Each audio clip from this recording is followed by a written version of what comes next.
replace right when I move on the board. So these are my guys. That's rally phase. Nothing's going to happen. Prep fire. My prep fire phase, nothing. My movement phase, I'm going to move, and he's just going to come on the board. So he's going to come on 1, and that'll replace your dude. 2. Thank you. 3.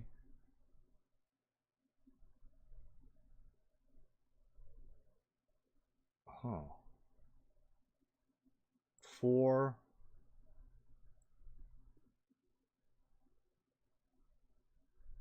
4.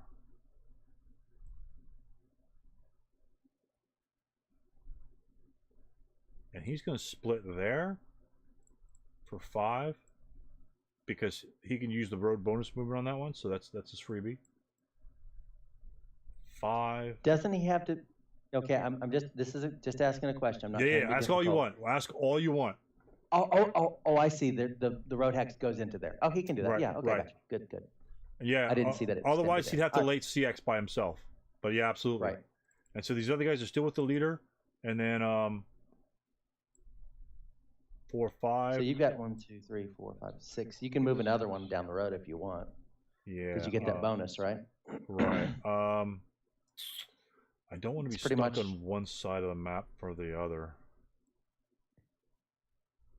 Pretty much all you can do, though. 7. 1, 2, 3, 4, 5, 6, 7, and that's 7. So that's his Right. 7 movement factors. Okay. Yep. And then this other guy over here will come on bypassing this woods here. So we'll go 1, 2. Bypass. Damn it. Okay. And then Okay. 3.5. 5. Holy crap. That's a little slow. Shit. I might get caught. I have to be honest with you. And then, because I don't want to move him one more because that'll CX him. So that's 5. Damn it. I always get that screwed up. What I should have done is bypass U10 and come on that way. That way I can move faster. Anyway. All right. So be it. Yeah, that's not fun. Those guys are going to get annihilated, to be honest with you. So that's my movement phase. Obviously, you have no defensive fire phase. And then, because technically your guys aren't even set up yet. Technically, you guys aren't even set up yet. So I actually got the scenario completely wrong the way. No defensive fire. I obviously don't have any advanced fire.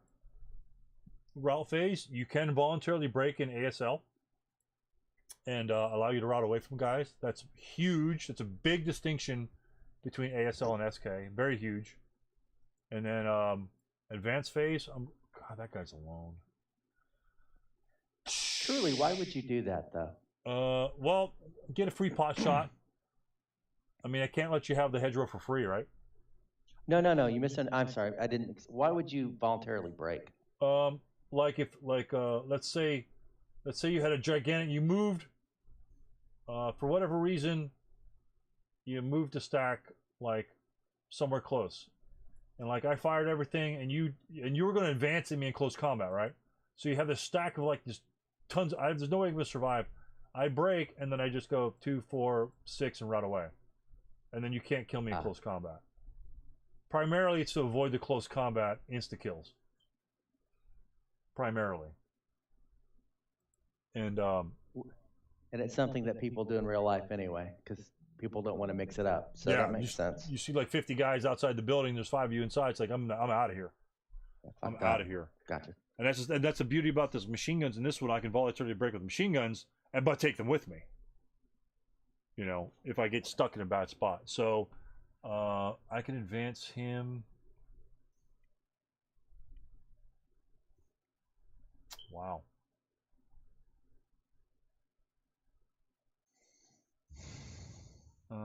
Let's just God,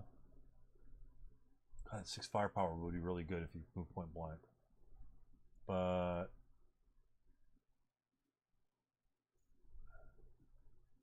we're just going to advance him back down here.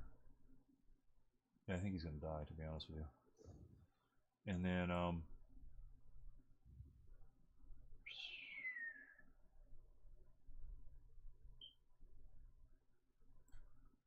those are treated as hedgerows, right? Those are hedgerows. So we've got, there's no wall advantage thingy going on there, is there? Or yeah, there's wall advantage on hedges.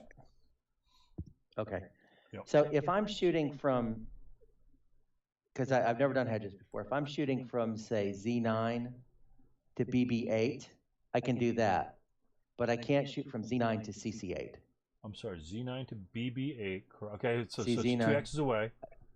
I can hit BB8. Correct. If I were shooting from there, I could hit BB8, but I can't hit CC8 because of that hedge. Correct, because it's a half-level obstacle. Okay. It's a half-level obstacle. All right. So that's in between you and the opposing. You can always fire at that obstacle into the hex. Of course, there's always exceptions, but for the most part, you can always fire on those guys in the hex. And I probably should have just stayed on the hex row. And this guy over here is just jacking around, to be honest with you. So we're just going to move him here.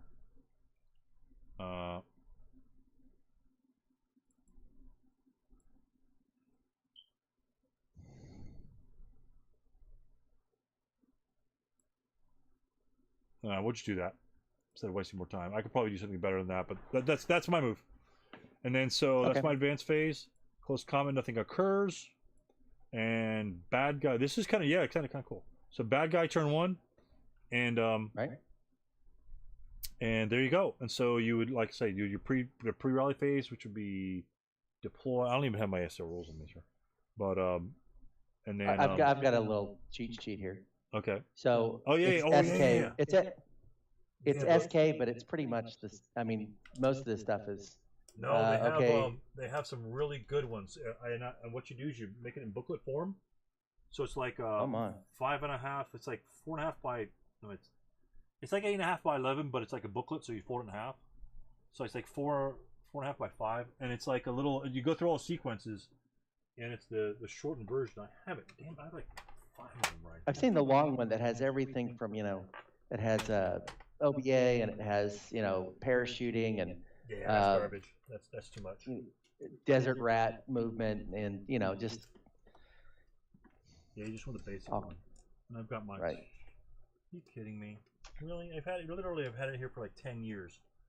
Now I can't find it. But anyway, go ahead and do your stuff. I'll try and find my little list. Okay, that is really cool. No, I can't prep fire, so I got to move, and you got to be watching while I do that. So. Okay. All right. 1 sec. Give me literally like. I'm in no hurry. I have no. Oh yeah, here it is. Yeah.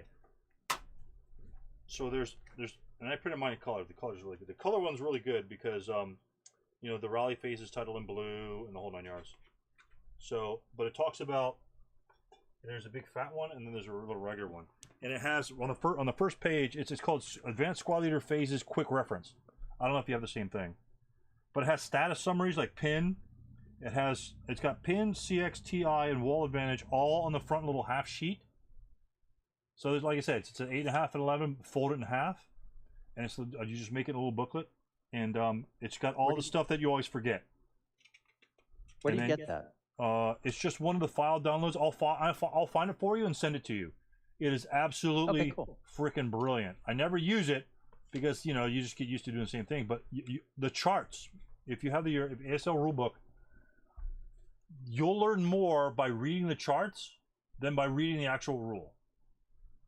Because like the bog and immobilization attempts and shock and things like that, just look on the charts and read the charts and decipher the charts, and look at the modifiers. Like half movement point to go through a woods for a vehicle is like +3 on the bog die roll, but if you use all of it, you don't get the +3.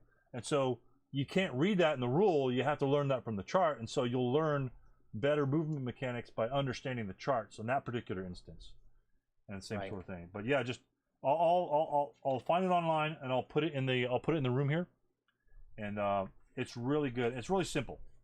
It's like 1 phase per page. It has all the stuff that you want to do on that 1 page, except for the movement phase. The movement phase is the entire game of the Squad Leader. So could you put it you don't have to, but could you put it in the Facebook chat? Oh yeah. As a matter of fact, that way I'll have it forever. I'll look to upload it on the file on that. As a matter of fact, I'll look for right now to see if it's even there. It might actually be there already. Okay. So go ahead and start your move. I'll do that off. Well, I might actually have something to add here. This ASL starter kit sequence of play thing I have, it's on Texas ASL, and it's really good. If you can print it in color, it has each phase has its is color coded, so at the end of that phase, it tells you that it's color coded the same thing as like the defensive fire phase is purple. Yep. And it's really easy to follow if you're new, and I consider myself new. So you might want to like spread that knowledge to your newbies as well if you can find it. Right. So that, what's the name of the chart? ASL Starter Kit Sequence of Play, and it's the only place I've ever found it is on Texas ASL. If I can locate it, I'll send you a link. Yeah, I'm looking on the Facebook thing to see if it's there. If not, I'll find it. Sequence of play. I'll write that down. All right. So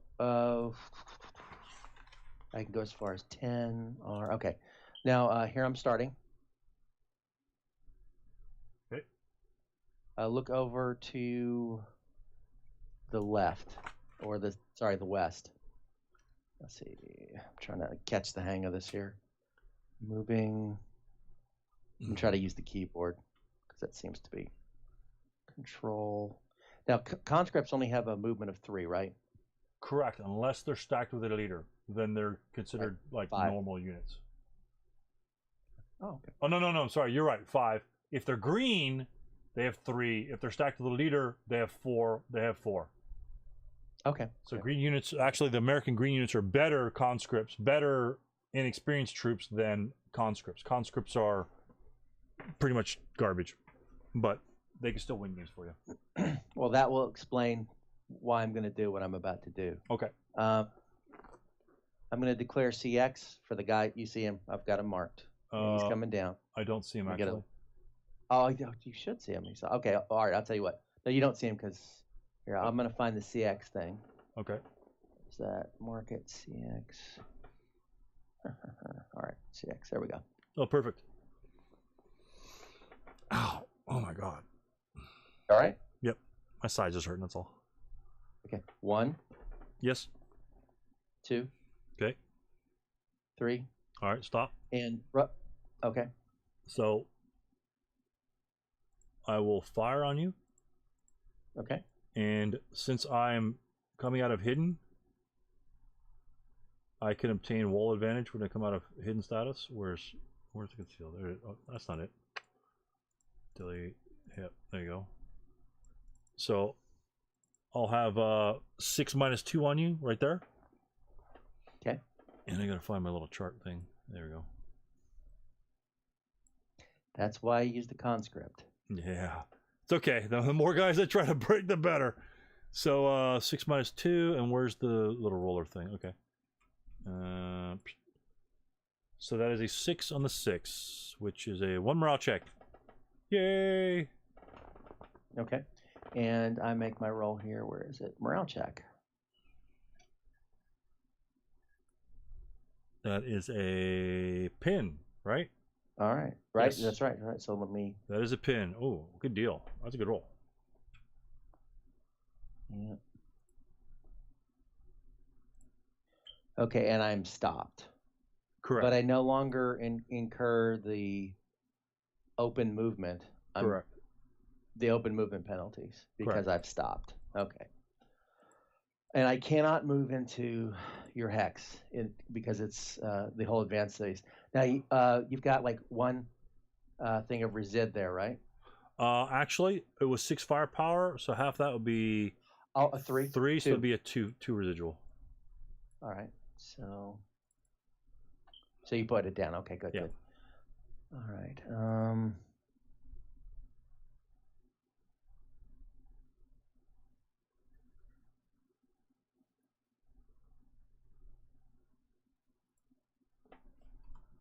Hey, Werewolf, how's it going?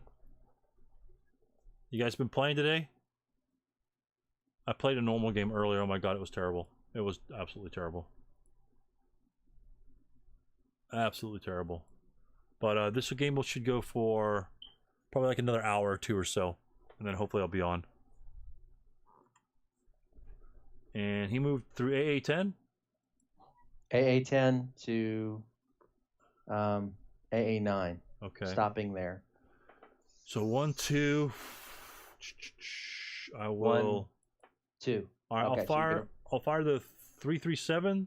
That's an AA7 right below you. Okay.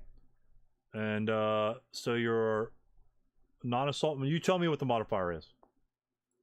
Okay, so I'm non-assault moving, so that's going to be -1 just because I'm moving, and it's going to be Well, wait a minute. Now here's what I'm wondering about. All right.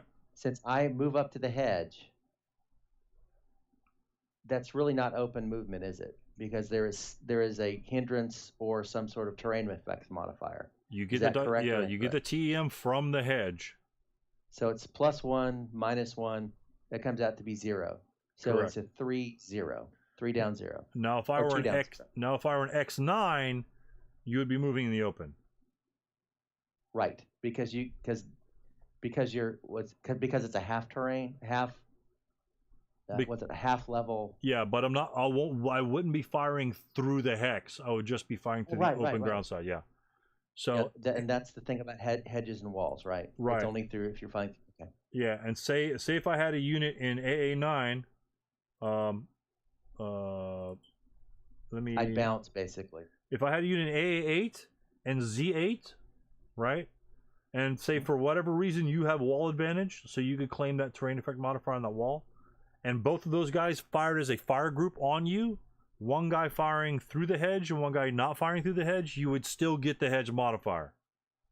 Right, so you always get the worst of the whole shebang. And only the leader can only modify what's in his hex. So correct. Okay, I know where I'm going with that. Okay. Correct. All right, so that would be a what? What are we looking at? That's a 2 even. Right, which is a really shitty chart. So we might get a lot of snipers because I might be firing a lot of 2 charts. So 2 even. Right. So I need actually, I don't mind pinning you because pinning you slows you. 11's not going to do anything. So he's first. I'm sorry, the guy over here is first fired as well. Sorry about that. Okay, now you can't. And you tell me how many residuals left in that hex. 1. Because it's half. Oh wait, there's no. That's hindrances. I'd say 1. Okay, how do you get 1? Well, it's half of the. If you have. Oh, how do I say this? It's half of whatever the firepower was. Yeah, the infantry fire table. Yeah. So it's half of 2, so it's 1. Right, but now here's where I'm unclear.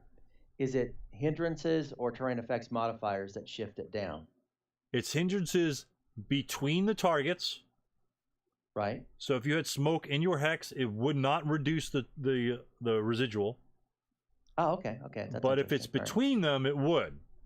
And hex sides. So that +1 hedge reduces it by 1, +2 wall will reduce it by 2.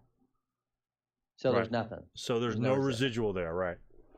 Okay. And residual firepower, especially in something like a game like this, is your friend, because that's where spray fire comes in handy, but I don't have any of that crap.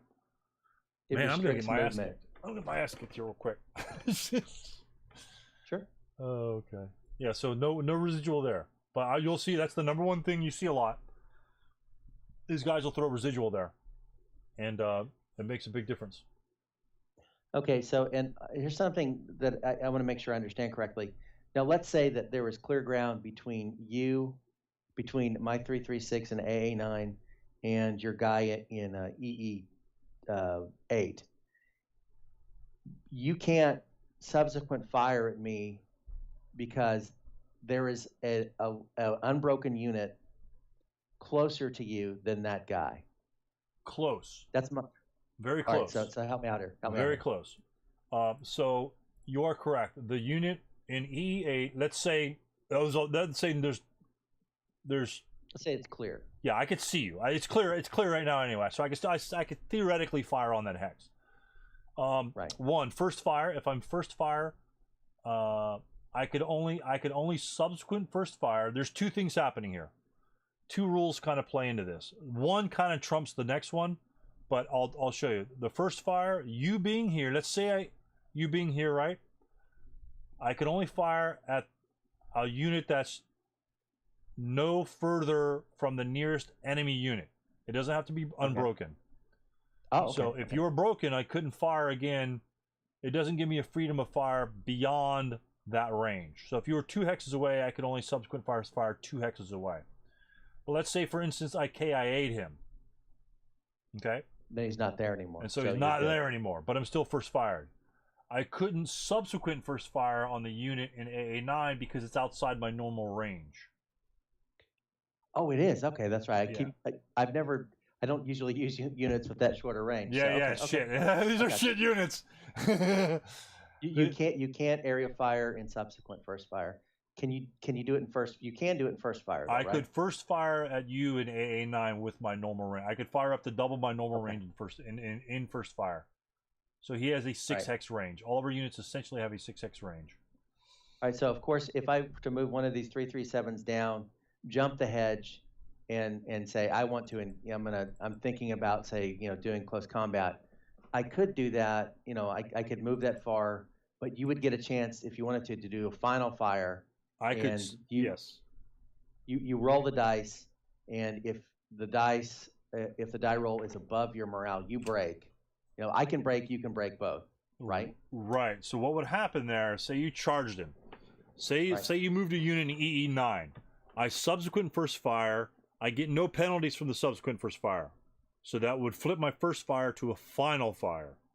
So let's say you move this guy here, and I would defensive first fire. So now it becomes a final fire. Okay, and let's say this guy can move here. What that does is I can continue to fire, but only at adjacent units. But once I'm final fired, that dice roll will be exactly like you said, substitute as a morale check for me. Right. And with all penalties ensued. So if I rolled snake eyes, that's heat of battle. If I roll 12, that's casualty reduction. Right. So, but yeah, it becomes a morale check. And when you have like 8 morale units, a lot of times you can afford the final protective fire. 6 morale units, probably not going to happen. Right, so you can basically final protective fire infinite as many times as long as you stand fast. Okay. Correct. Infinite amount of times. And the best thing about that is if you have a 10, like say a 10-2, 10-3 leader, and you have an 8 morale unit, guess what? Anything less than a 12, you're okay. That's true. Anything less than a 12, he can just continues to fire at -3. Wow. So, well, actually, that's wrong. 11 will break the leader. 11 and 12 will break the leader, and then you're really screwed. So anything less than a 10, a 10 will pin the leader, which will lose you the leadership modifier for the subsequent unit. And so 10 will be really bad for that. So wait, about that, if your guy breaks, do you have to undergo a leadership pin task check in that situation? In that specific situation, you're probably going to break as well. Okay. Because that same roll is your morale check. So if your leader's breaking, you're breaking. Right. Because both of you are taking that morale check. Now, if you fired like a whole stack of them, because you don't see it that often. If you fired a whole stack of them, I think they all would break. I'm not sure if that's a random selection or if all would break. I think they all would. But, yeah, which is really odd because it's usually a random selection. But anyway, yeah. But yeah, it's something to look forward to. I mean, actually, it's something we may need to. I'll scan that while you're still moving. All right, so here's another one. And that's right, I have the benefit of bypass. I forget about this. Yeah, I'm telling you, bypass is huge. Yeah, I'm not used to bypass. Okay, so I'm declaring. Actually, do you have to declare counter exhaustion at the beginning of the phase, or when you first move, or can you do it halfway through? If you declare at the beginning of the phase, you get 2 movement factors. If you declare it after you begin movement, you get 1 movement factor. Oh, neat. That is not in starter kit. Correct. Starter kits is do it the first, or you can't do it at all. So what you can kind of do is it gives you a little bit more freedom of movement, where you could say, oh, that guy's not counter exhausting, and there's no way he's going to make it to that. And then right at the end, you counter exhaust and you move that extra hex. Okay. All right. Well, like I say, he's just a conscript, so I'm gonna bypass here. And you can kind of, this is the guy kept walking into T10. He's bypassing the woods. Okay. So there's 1. Oh, shoot. I didn't mean to do that. That's all right. Okay. And I'm going to do CX. Oh, I'll do that here in a second. You go CX first? No. Okay. Let's see. Because it won't make 1.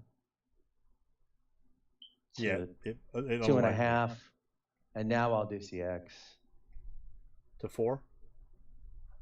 Yeah, so I can move this last one to T8. Yeah. Okay. You're kind of off. You're kind of off wonky there.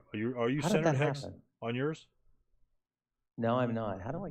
What? Oh, there you go. Boom. Okay. There you go. Perfect. All right.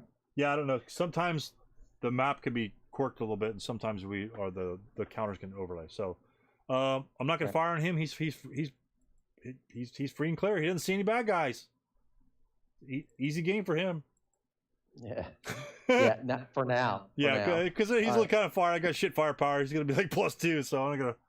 There's no way I can affect him. So yeah. Right. All right. Now on the 227, normally you put the MMG on top of him to show possession. Oh, like this? Yeah. Oh yeah. Well, you might want to put on the 227. Yeah, the 337 will have the capture weapon penalty. So yeah, just like that. So, a lot of that's another thing I usually see is a lot of guys will put the machine guns beneath their units. That seems to be, which it's a convention. That's all. All right.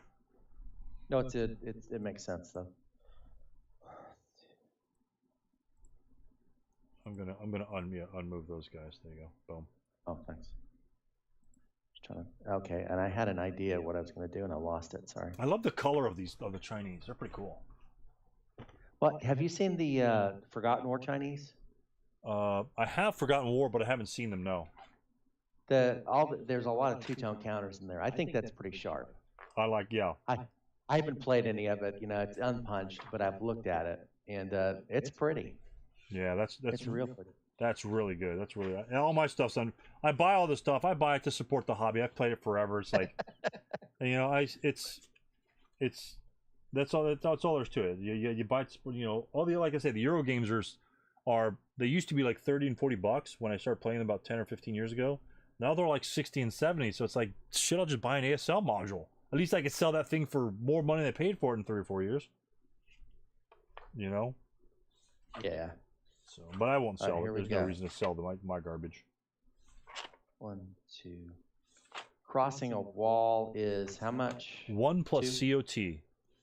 Okay, so it'd be 2.5 to cross into there. Yeah, wheat fields are a pain in the ass. To be honest with you, wheat fields. Oh no, I love. They're going to be my friend here in a minute. Oh yeah. You love them, but oh man, a move through them is just a pain in the ass.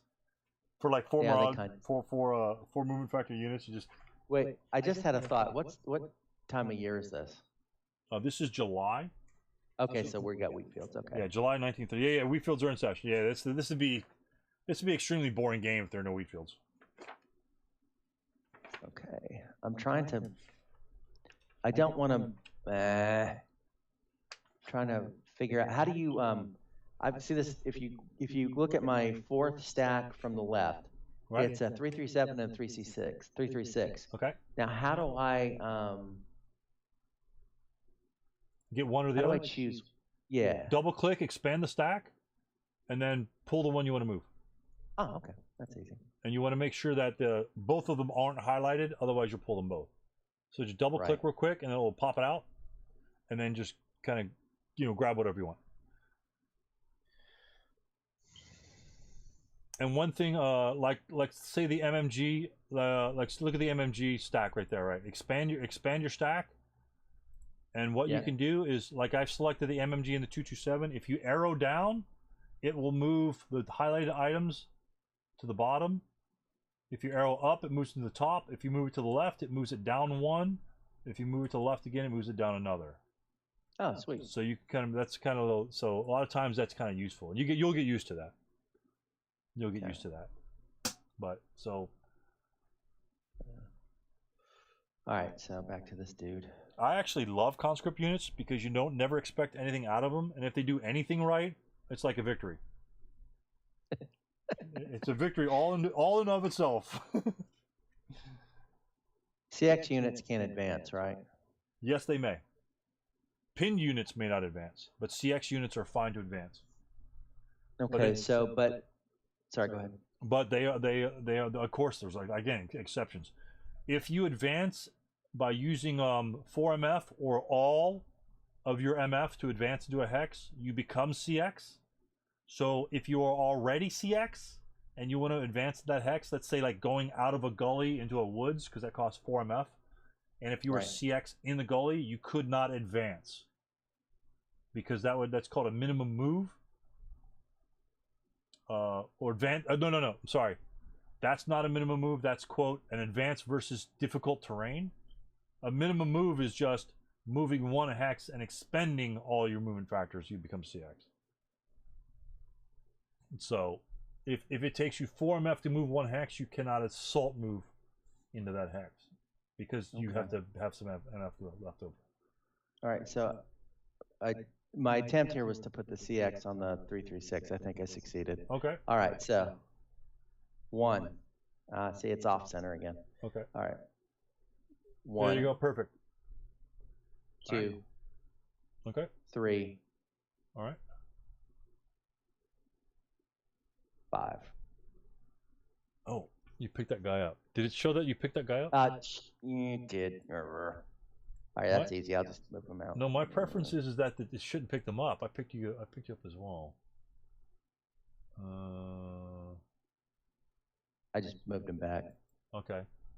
It shouldn't, but you're right. That shouldn't have happened. Look on your preferences. On your control table, file preferences, and then in your general tab, look, third box from the bottom, make sure that's unchecked. It is moving stack should pick up non-moving pieces, unchecked. Okay, so you should be okay there. You should be okay. I don't know. Should be. I don't know. I must have done something wrong then. Okay, so you're gonna fire at me, or what are you gonna do? No, he's free. He's a good man. He's a good man. No, you moved adjacent to me. I did. Oh, hell yeah. Oh, yeah. That's what I thought. Oh, my bad. I got confused. You know, 2 guys jumped over the wall and I got confused. So tell me what the firepower is and what the modifiers are. Okay. All right, you've got 3, but this is your second shot. You're doubled, but you're halved. So it's 3, which is 2 column, right? Yep. I am moving in the open. So it's 2 minus 2. And this isn't a subsequent. Is this treated as the final fire, or is this treated as subsequent? No, I already flipped it. So this is a subsequent first fire. So it flips the counter. Okay. All right. So, but you don't. This is not the one where you do the morale check. If I were, feeling froggy, or if I had the movement points and I'm trying to move around you, why I would do this, I don't know. But if I'm trying to move around you, that next one would be a final. Okay. All right, so you are 2 minus 2. Correct. And that is an 8 on the 2 chart, which is nothing, but I get to leave residual there. Okay, so you got 1 there. Right.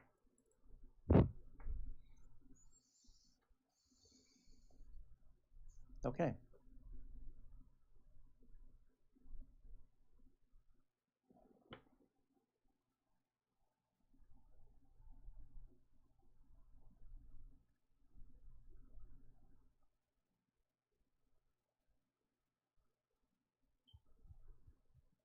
And you can move on half hexes, right? Correct. Okay.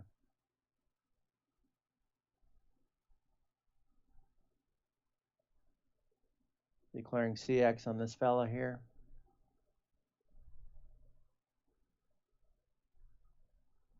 Interesting. Okay.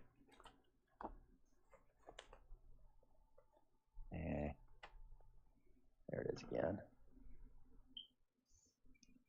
1, 2, 3, 4, 6. Nice. Free and clear. Excellent.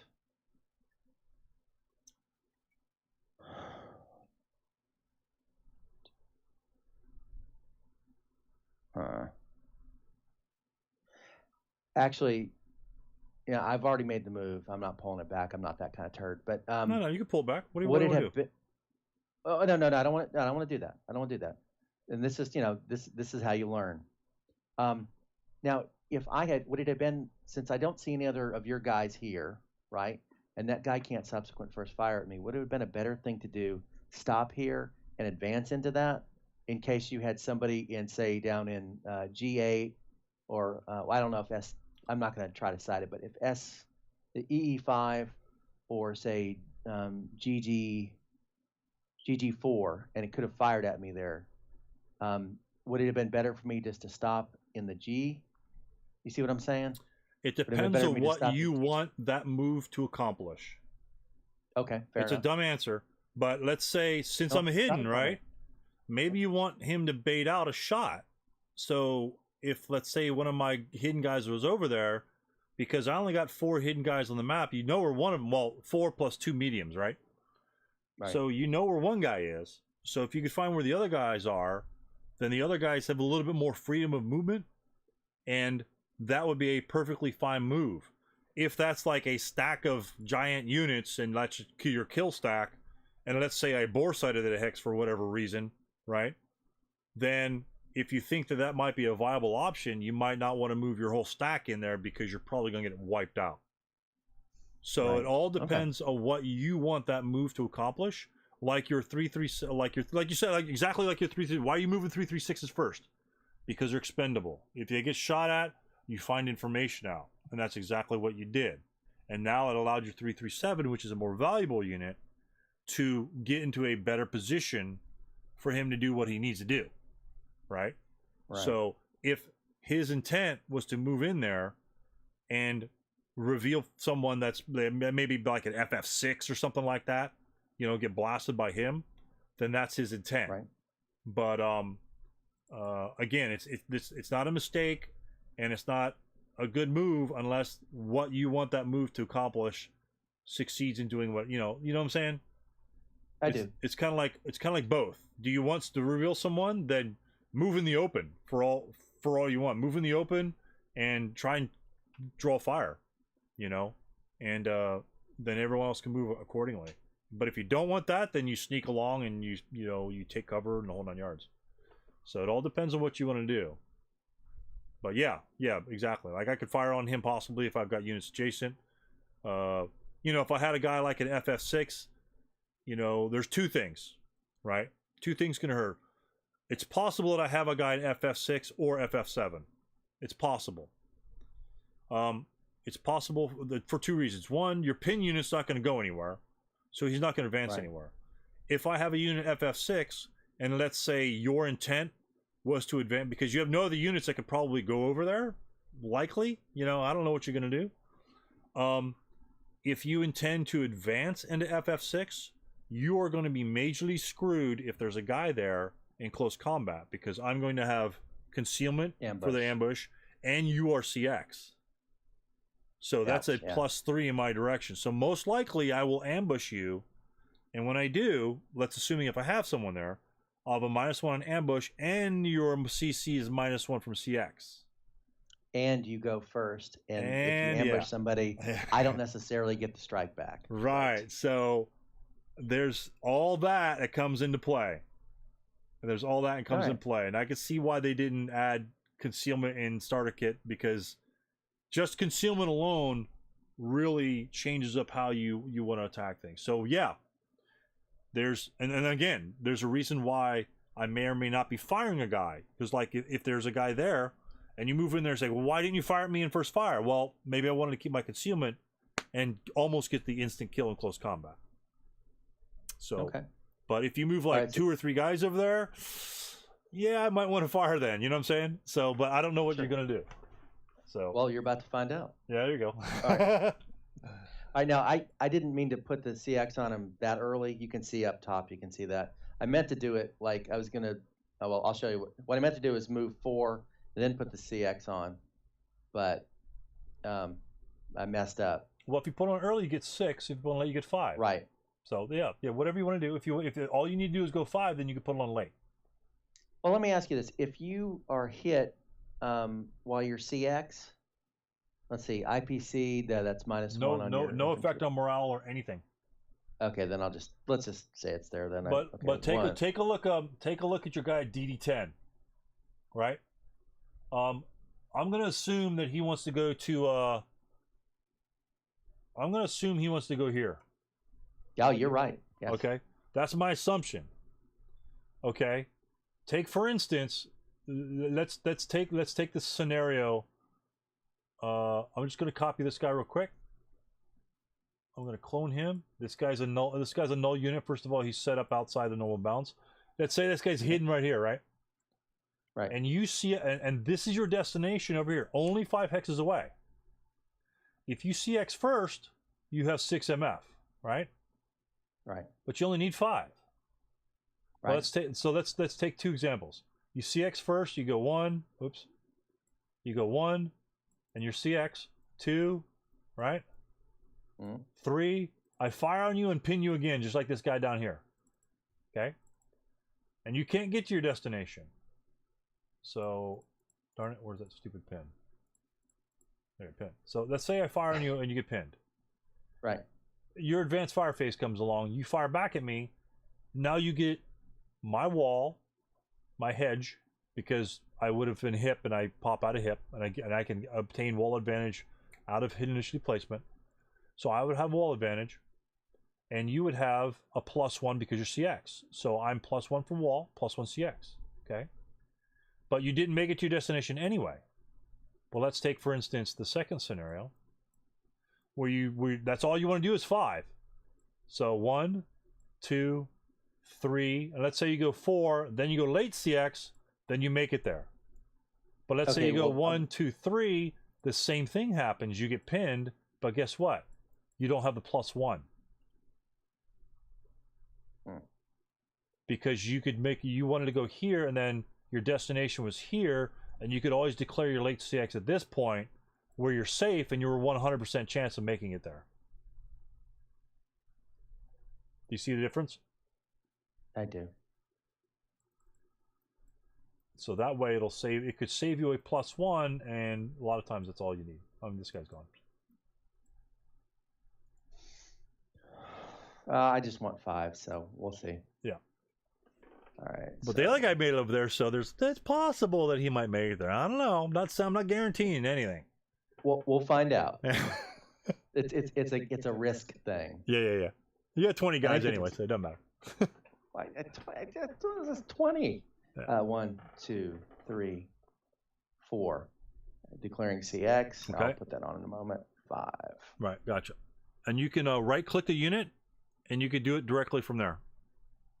That's what I'm doing. Or Control X. You could highlight them and Control X, or just right-click them and do that. Oh, okay. All right. So, I actually had kind of a plan here, and I'm trying to remember what it was. It's okay. I didn't have much of a plan, so if you have a plan, then you're way ahead of me. Well, sort of. All right. Oh my God! I feel like I'm going to be overwhelmed. Sorry? I feel like I'm going to be overwhelmed by your guys. There's just so many, so many of them. You have only like 3 less than me. And you don't see my board. You don't see my board. Okay, I got you. And I don't know where you are. So. Yeah, that's the beauty. That's the beauty. That's what I love.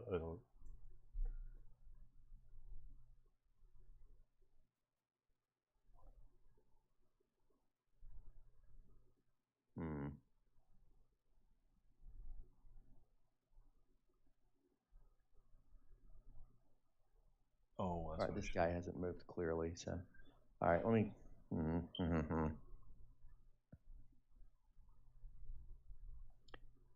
2, 4.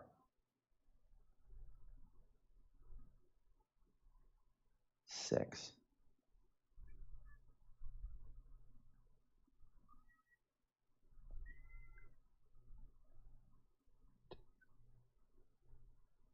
Okay, I'm going to declare CX on this guy. All right. Once again, taking risks.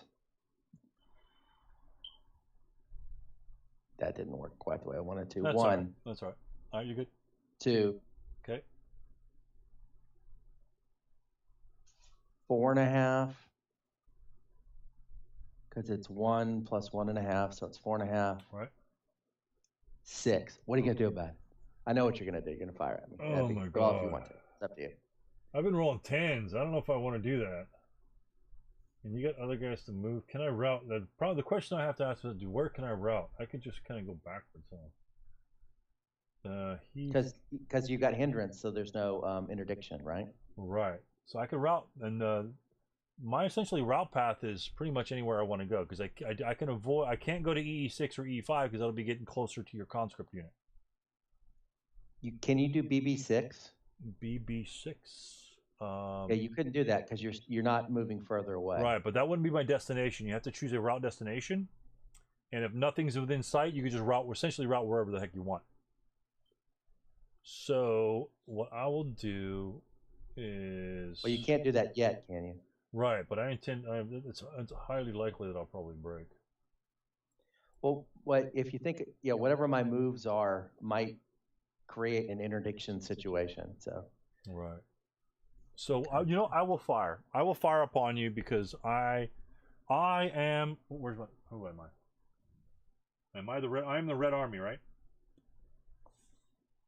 I'm the Red Army, and we have men in the Red Army. You do. Yeah. Unlike the KMTs, they don't have any men in the KMT. They're just boys. They're small boys. So they are boys. There's a lot of conscripts in that army. Right, so, okay. There you go. See, I fired at the boys and they're fine. So I will fire point blank a 2 minus 1, right?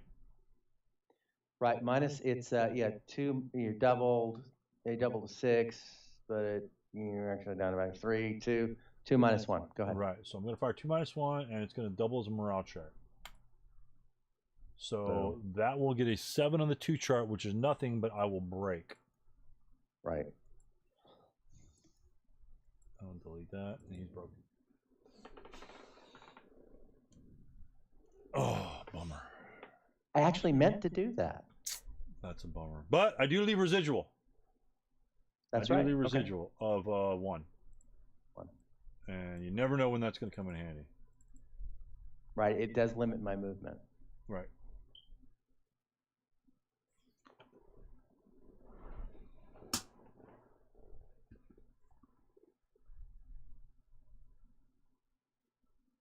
Okay. Next move. Okay. Clearing. And wait a minute. I'm gonna moving this guy up here into CC10. You can see that. Yeah. Well, let me. 1. Okay. 3.5. All right. I'm gonna snag myself another movement point. And move 5. Yeah. Okay. That is legit. Okay. Now. Yeah, just don't know quite what to do with this. And that's B0 if I did that. Man, this is crazy. But I don't know where the hell you are. Yeah, see, that's kind of that curtails me. I'm right there. I'm right there, right for your face. Yeah, that's the bait, isn't it? Yeah, yeah, that's exactly right. I'll get him. I'm probably running right through my guys in that one wheat field in W8. All my guys are right there, all lined up for you. Yeah, actually, it's in DD9 and DD8, but I just walked right by them. Yeah, that's right. All right, so I'm moving this guy into U10. Okay. 1, 3.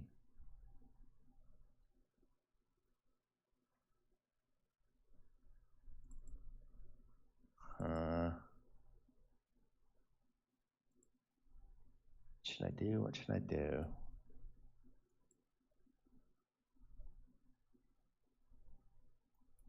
All right.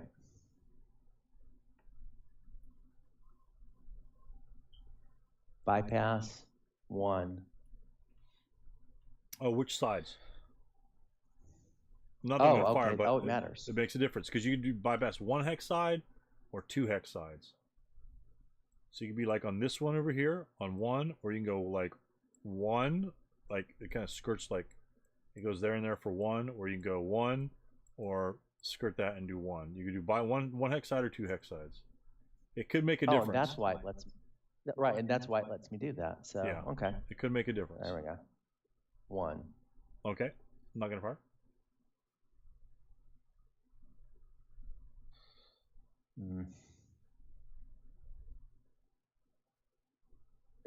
That didn't mean to do that.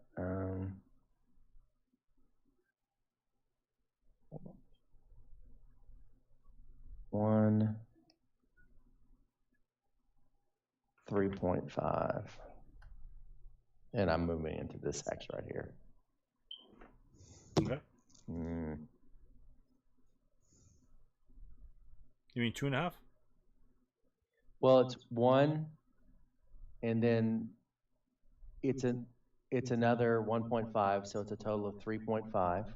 No.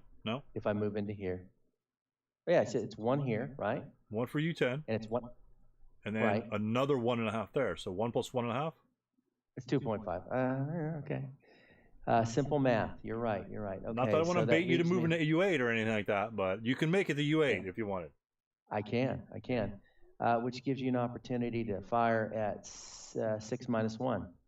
At least. That's right. You could have me bore-sighted. Well, that would reveal one of your guys, so I will do it. Nice. That's a guy some balls. All right, we will fire. 6 minus 1, right? Yeah, we'll fire 6 minus 1. Come on, baby. Oh, there we go. That's gonna hurt. Ow. That's gonna hurt. That's yeah, he's gone. Oh, all right. So we gotta put a little stack over here. So we'll put a stack. Rat-a-tat, tat, tat, tat, boom, tat. boom. Yeah, where's the kill stacks? We'll just put them on the counters. We'll just put them on the turn counters, turn markers. All right, that's a good idea. All right, so I got you the first fire though. No, you did. You absolutely did. I'm worried about all the guys moving those woods, so that's pretty. Instead of an 8 chart, you're only looking at a 6 chart. So, but you know, when they get that close, you have to fire on them. No, you're right. Actually, if 2, 3, if I jump in there, and I don't have the CX to do it, 1, 2. Yeah, he's going to be at a 2 minus 1. Though if he rolls like that again. No, it'll be 2 plus 1. Oh, wait, 3. Well, but actually 2 even. Yeah. If you move into W9 and the first fire guy fires again, it'll be a 2 even. No, 1. It'll be a 1 even, which is garbage. Oh, I'm not going into. I'm talking about like going to V8. Oh, yeah. It'd be a 2 minus 1. Yeah. 1, 2. Yeah. Which is what I'll do, but and that would give you 2 minus 1. Correct. So, are you gonna fire? Yeah. Wow. Come on. And boom. Oh, close. Very close. That's a bad miss. All right, put a residual there. And a residual of 1. Yep. All right. And the other guys, the other 337s won't fire at you. I have other targets to shoot at. Hopefully, other targets to shoot at. You do. That's okay. 1, 2, 3. I don't think I've broken any of your units yet. Well, you've been extraordinarily unlucky. Okay, I'm doing bypass. Okay. 1. Okay. Bypass. 2. Okay, hold on. Let's see.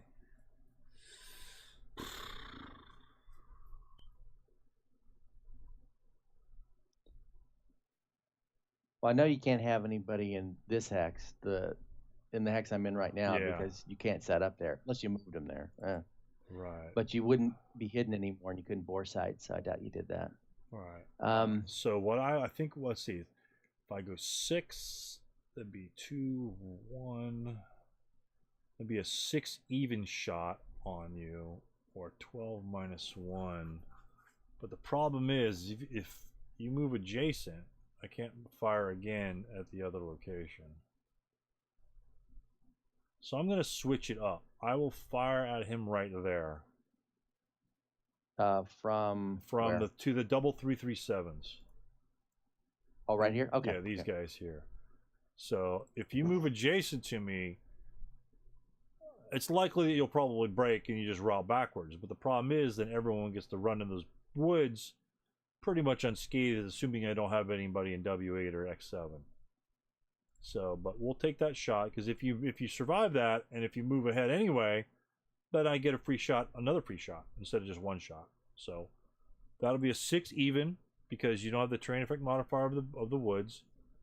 Then you get -1 for non-assault and +1 for the hindrance, so that's just straight up even. Right. And 7 on the 6 chart is a, hey, morale check, I'll take it. All right, all right. And that will leave residual in the hex of how much? You had 6. Half of that is 3. 2.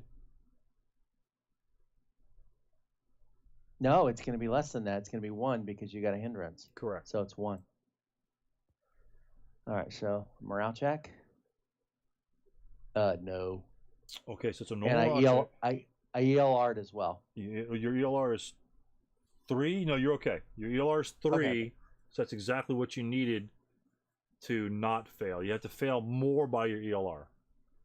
So your 10 is your essentially breaking point. Now you're technically still in bypass.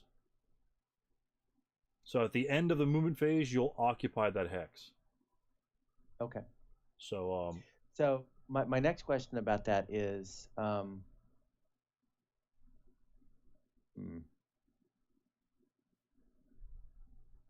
on a sec. Well, we'll tackle that when we get to route phase. Okay. So like you don't automatically jump into the hex right now. If I had other units that could fire on you, you'd still be in bypass. Okay. All right, so this right here, this guy up here over X10, moving the whole stack. Okay. There's a leader there. Now you might want to move your leaders separately because you only have 2. Right. I am kind of doing it. Well, okay. I know I don't have to because I keep forgetting about bypass. All right. Because that's not an SK thing. Right. Bypass here. For 1. Okay. No fire. Bypass here. Sorry. And 2. Hold on. 1, 2, 3. Okay. So now, what is the range to that unit here from Fang? You tell me what the range of. I'm sorry. If my 8-1 to fire on that unit, what's the range? 1, 2, 3, 4. Correct, because I trace it to the hex that you're bypassing, so he's not going to fire. Okay. All right, so then I'm going to move here. You're going to enter the hex for 4, right? Right. Okay, you're good. And I'm stopped, and I'm going to move to. All right, hold on. Get that right. 2, 4, 6. But you know what my intent is there. So okay, at 6, I will subsequent first fire this guy, the double stack. Okay. Because I want to break the leader. I want the leader to be broken. All right, fair. Good. Okay. So you tell me what the firepower is in the modifiers. All right, so you've got 2 3s there, right? Correct. So you've got that's a 2 + 2 because you got woods. That's +1, and you got 1 hex of hindrance. That's another +1, so it's 2 + 2. Are you moving? Oh wait. You're right, but there's more. There's more. You're halved, so you're only 2. Okay, I am moving. I am. So you're looking at 2 + 1. Correct. All right. Yep. But I'm willing to take a shot because that's your only other leader. Okay. 6, 7, almost. Damn, almost got that pintask check on him. All right. But worth doing, right? And how much residual do I leave? 1.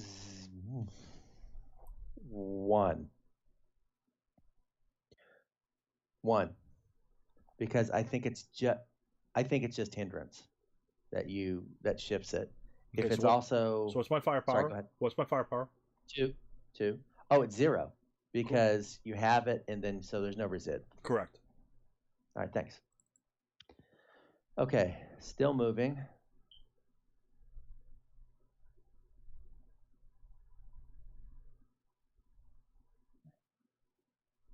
Oh, at the end of its movement phase. So the DM, I think the DM unit at the end of its movement phase occupies the hex. Oh, okay. Just a stupid technicality. So if you got somebody there, you might want to tell me now. Oh, W9? No. That's too far. Okay, you could. That's right. That's too far.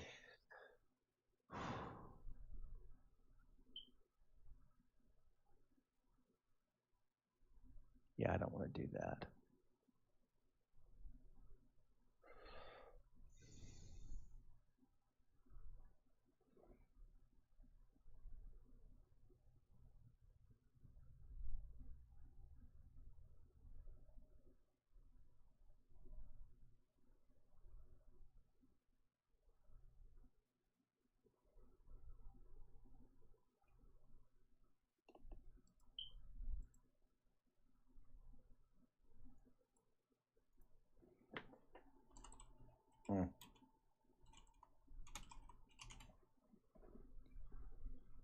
That wasn't well placed. So, but if he was, I can do that. Okay. I am moving into the woods here. Okay.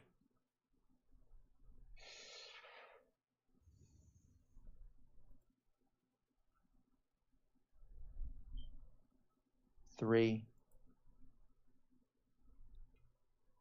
Okay. Now, this stack right here.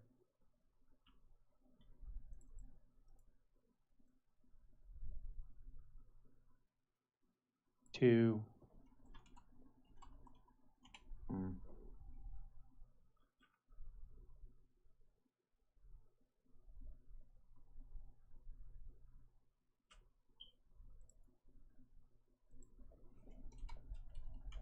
Straighten it out.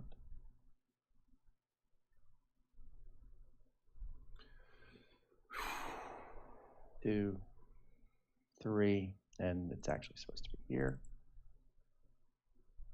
Oh, you know what I'm trying to do there. Yeah, that's fine. That's fine. And four.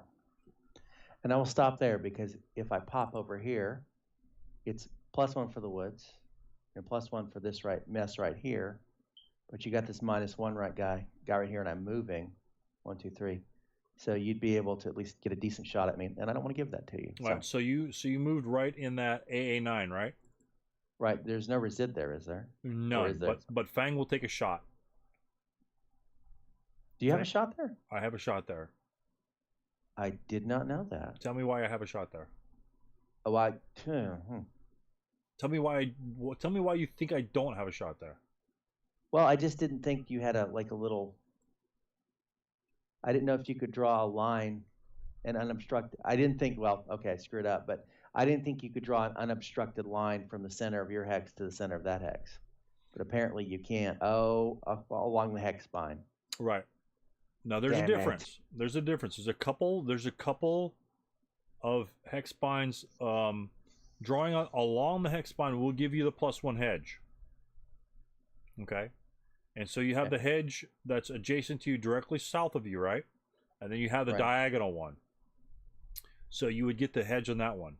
Now, for instance, if you don't want to move there, that's fine. I have no problem with that whatsoever. No, that's good. Good. But if there were a hedge on your right-hand side between Z8 and your location, then that would be out of LOS. Because that other hedge, if you have like a triangle, you can't see opposing units coming in. You can't see past that. It's in the example. You can't see that because the other hedge that's on your immediate right side would be, quote, the completed hex, and therefore that other little hex spine one would actually block LOS. It doesn't happen all that often, because I don't think they design a lot of maps that way, where they have a 3-pronger, but it can happen. But yeah, that's a clear LS. If you don't want to move it, that's fine by me because you thought that was blocked. Then you can move somewhere else. Well, that's how you learn, man, and I appreciate that. But okay, well, it's not much of a fire chart, but I mean, I'm going to take a shot. Sure, you get +1. They're not now because I have some terrain in my favor. You don't get the FF moving in the open, but you do get the moving thing. Correct. So it's +1, -1, -1.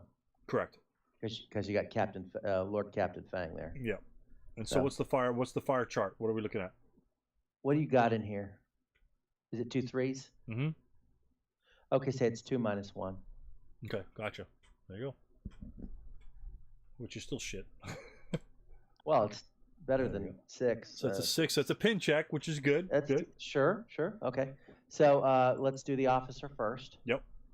He's an 8, right? So there you go, my friend. Piece of cake. All right, and then I will do the crew next. They're pinned. No, he's fine. Oh. He's fine. Only morale checks that are equal to your morale pin you. Pin task Pin check. checks Right, is right. you're either good or it's either below. It's either morale check or lower or above it. So you're fine. It's a 0 or a 1. Gotcha. All right, so the next one is my squad, which is a 7. He's fine. So you're fine. No problem. And there is the hedge considered a hindrance or a TEM? That is a TEM. All right, so there's a 1 resid there. It doesn't matter much since I'm not going to move, but it's still there. Or is that wrong? Hex sides reduce residual. So it's a hindrance. It kind of acts as a hindrance, yes. It kind of acts as a hindrance. Okay, so it's 0. Correct. Okay. But yeah, you don't have anybody else to move, so it really doesn't matter. And so all right, so that's it. Remove all residual and remove and so we go to okay. Defensive fire phase. On boom, boom, boom. Did this flip? There we go. Defensive fire phase. Now I can fire adjacent guys. Okay. So I will fire the guy over here in the wall advantage on EE8 on the left-hand side.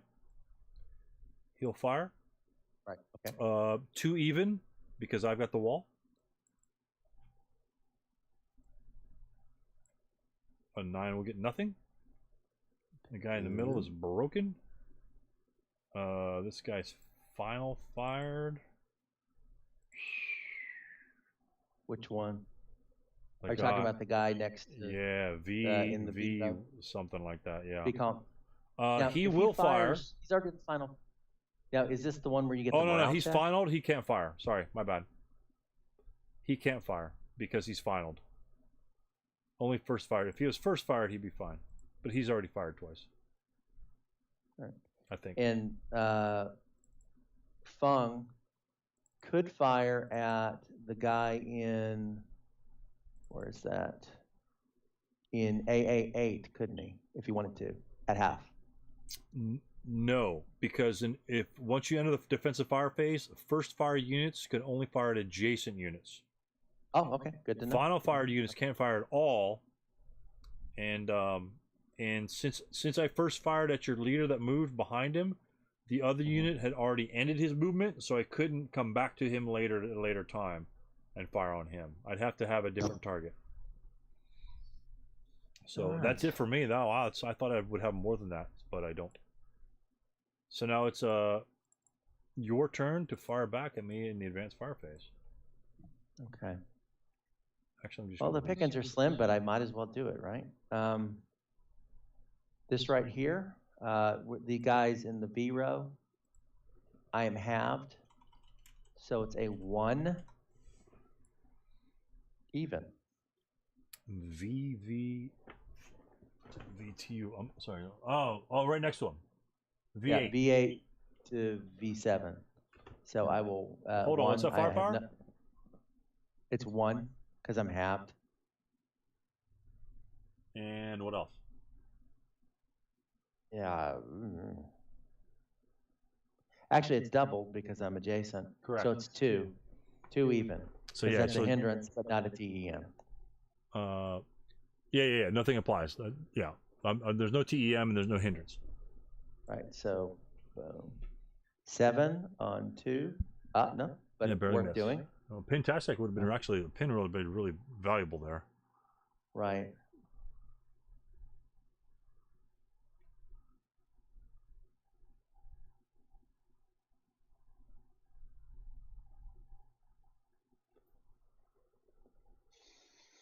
Hmm.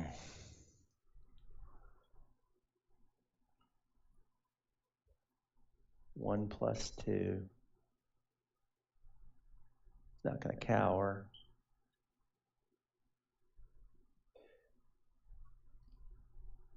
You know what?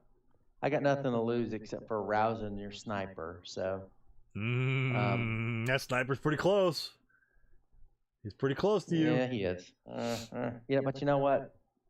I'm that kind of guy. Oh, there you go. It's a 3, right? Oh, what the hell? That's right. Yeah, so it's either, and it's not going to cower, so why not? So it's a 2 plus, actually it's a 2 plus 1. What you looking at? Actually, it's a 1 plus 1. Just from here, Chung? from, yeah, X10 to W7, it's 1 because it's halved. Yep. Plus 1 for hindrance, so it's 1 plus 1. Correct. That's right, he won't cower. A 4 will make a 5. That is a pin task check, yes. The pin actually, yeah, the pins will essentially just be a boom, boom, 6, 6. Those are, for all intents and purposes, these are sniper rolls for you because you got nobody adjacent that you could jump into close combat. So what that does is generate sniper rolls, free sniper rolls. So very good, very good shot. Don't do it. So it would have been better to shoot at the guy in V7 because at least that I could have pinned him. Right. If you intended on jumping in close combat, correct. You had a slight possibility of him pinning. But if he breaks, then he just runs away. But if you want to jump in close combat, you know, but that was a good shot because that's 2 guys. And if you got a snake eyes or a 3, 2 guys would break, you know. Right. So, but it's just, you know, whether you feel lucky or not. And so, you know, sometimes they take the long shots, sometimes they pay off, sometimes they don't. Right. All right. And you know, I could fire back. I can't fire the MMG, but 1, 2, 3. I could fire back at 1, 2. No, I can't. Well, I could, but it's like quartered. So what do I got here? Pardon me. Sorry. 1, 2, 3, 4. 6, 8. Well, I could use the inherent firepower of the crew, but that's they're quartered, so they don't do shit. So 6, I could do a 1. That's sniper bait, though, isn't it? There's no reason to do that. Yeah, it's 1 even. Right? Is that a 1 even shot? Yeah, it's a 1 even shot, right? 1, 2, 3. So you have 3, 1 1/4. It's 1, but is it even? Because I don't have that's a 0 leader. Oh, that's right. Yeah, but I'm not in any terrain. Yeah, I'm just in a wheat field. Why not? Okay. You know, I was actually about to roll physical dice. Whoa.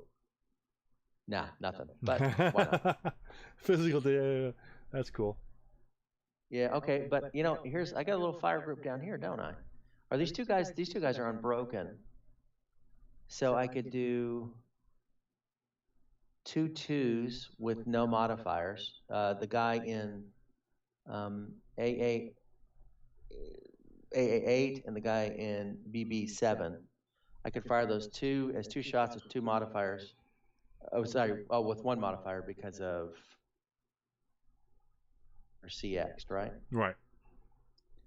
Okay, so I might as well try it. I mean, really, that could actually be something. Are you so gonna it's 2 plus 1 together or separately? Let's see. Yeah, I'm gonna do it 2 separate because it only gives me like the odds are better if I do 2 separate. Yeah, it's fine. So the first one, the guy on the right. The conscript. Okay. Yeah, nothing. The other guy? Nope. Okay. But why not? Yeah. All right. All right, let's see. He's doubled, but he's quartered. So he's got a 1 plus 1.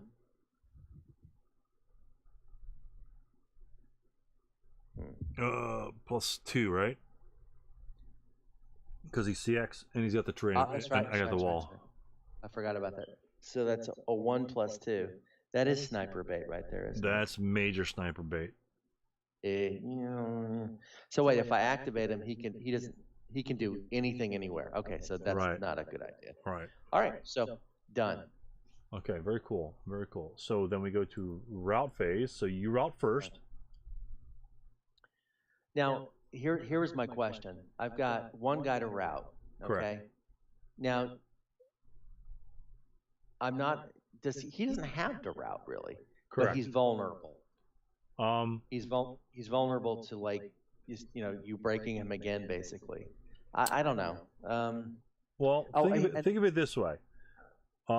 Let's say you don't move him. Right. And you know what you're going to do in the advanced phase. I'm just going to assume that all your guys are going to move forward, right? I'm just assuming that. That may not be the case, but let's just assume all you guys are going to move forward. Would my guys waste their time firing on him to DM him again, or fire on the guys adjacent to them? So if there's any risk, if your guys, if like your 337 in the right in front of that guy in the V row, and the 336 didn't exist, yeah, I'd probably route him back because I don't have a lot of targets to shoot. But if I have a target-rich environment, I'm much more likely to shoot one of your guys that are in my face than some DM guy that's just a 337 squad, especially a conscript. Let's say if we were a conscript, he's never going to rally anyway, So, you could leave him there, or you can route him back to X9. It's your choice, or pretty much anywhere else about that if you want. But for all intents and purposes, like I said, because you got your medium machine gun on the left-hand side, Fang will either fire at him or run the hell away. So he's not even looking at the broken unit. I'm not even looking at that guy. That guy's a non-issue for Fang. That's the least of my worries right now. And so he's pretty much safe to be right there. And to be honest with you, if Fang wasn't there, I would just route him forward on top of the 7-0. Technically that's forward, but it's just moving right next to him. He's not getting closer to anyone. Well, he wouldn't be getting close to anyone. Close to that guy's DM down here. Yeah, but he doesn't see him. He's broken. But he doesn't see him. Oh, that's right. He doesn't. So he's good. So he can move that one hex. So, that's one thing that you could think about. But he'll never rally anyway. You need a 3 or something like that. But for all intents and purposes, he's not in danger of being shot at again. I have much better targets to shoot at. Okay. All right, so I won't route him. I'll leave him there. Now I know what you're doing. You're getting the hell out of there. Oh yeah, I have to move, and so I don't have a lot of. So the nearest in hexes or nearest in MF would be EE6 or EE5, because that's just the nearest in MFs, and that would be 1, 3, 4.5, 5. So that'd be 7.5 to go there, but that's still the nearest in MF. But it will be getting closer to your 336, so I can't even consider those as being route destinations. I can't go where your woods are on the top, so the only place I pretty much have to go is nothing else within 6 MS, so pretty much I can go wherever I want to. And so what I will do... As long as you don't get closer to me, right? Correct. So I'll go 1 or 1.5.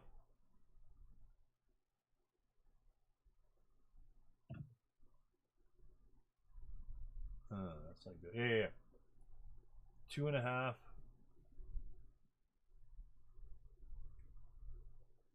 And I think I could stay there, to be honest, but at least that's not going to rally whatsoever.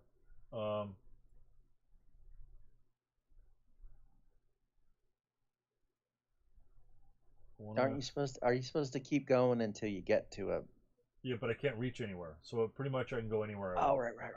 I could just go 1 hex if I wanted to. But it's 1.5, 2, 2.5, 3, 4.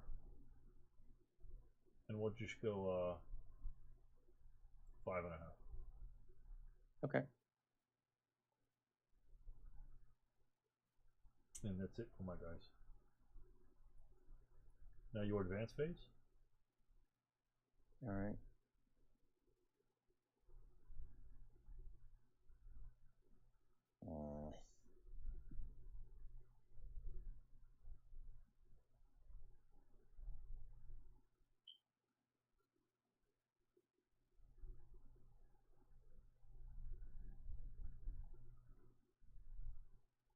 That's okay.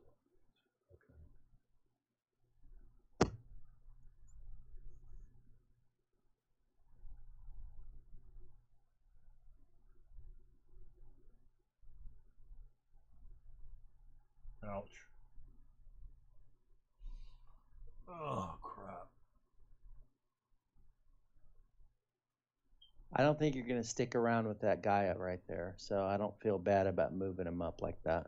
That's a 6 even chart, though. If I break you first, I don't have to run. Yeah, that's going to hurt, but... Yeah, it's a 6 to 8. 6 versus 8. Well, actually, it'll be the... If you hit a hindrance, I don't know. I guess I might have a slight advantage of shooting first, but that's about it. But yeah, it's unlikely I'm going to stick around. Unless I get stupid or do something weird. Or bait you. Maybe you got guys in that Y7 that you think it's going to be free and clear. Maybe you're baiting me. That's right. Guy Y7, right? You break Fang, I run away, you walk right down the road, and bam, bam. Well, here you go right here. And I'm moving into close combat here. All right, that'll work. Predictable, but, what the hell, right? That's okay. All right, so. And Chung's good? Chung's buddy's okay? He's not going to move? Yeah, I don't want to move I don't want to move right up into that into the teeth there, Right. So exactly. That would be a bad choice because I could break him with one guy, and then move the other guy around and screw the broken unit up. So, yeah. Oh, right. Cutting off route paths and all that stuff. Right. Okay, gotcha. And so, yeah, because you don't know what's going to happen in that close combat, and neither do I. But if you move your other guy forward, he just becomes vulnerable to Fang and the whole 9 yards. It would be worth my while to practically sacrifice 2 or 3 squads to kill your leader, because you'd only have one rally leader. So that right, leader, and if you killed the other guy, then I'd be in all kinds of trouble. Yeah, at that point you really wouldn't have any offensive capabilities. You'd have to like, oh no, it'd be crazy. But anyway, it's very interesting. So what do we got going on here? We can remove the pin on the left hand side. We'll go ahead and delete that. And we got some interesting developments here. So we have a CC over here. Let me hold on. Let's find that little CC there. I have no clue where that counter is. Where the hell is that? Oh, there it does. It's in the media column. It's right here. So we have one here. Boom. You got one close combat there. No, that's not right. One here. My bad. And then we also have one right here. Hey, buddy. Sorry, my dog. Hey, big man. How you doing? Oh, wait a minute. There it is. It's the dog in my Facebook avatar. Hey, Tex. He came over to say hello. Hey, bud. Hey, Floppy. What's going on, man? Good dog. Good dog. I'll walk you after turn 2, okay? So this guy is concealed. You advanced into my hidden initial place guy's hex. Which one? Sorry. Right in BB6. Oh, ow. Which is the exact situation which I described over an FF6 that might occur, but nobody's in FF6.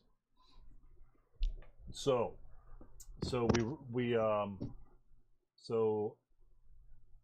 what do we do in V7?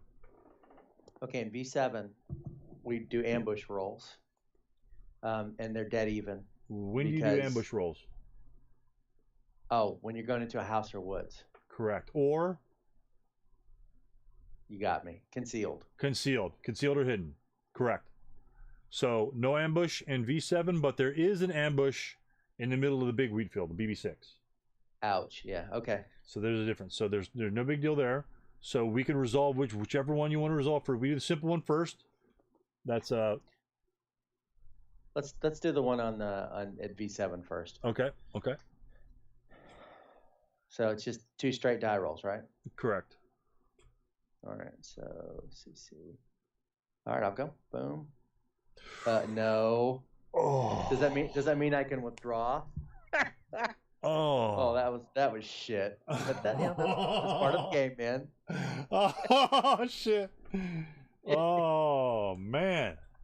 You don't mess around, do you, Greg? No, I don't. Okay, so you tell me what that 12 means. Well, let me pull out the rules here. I know it's not good. See, I truly forgot. I think I break and go, and then I cry.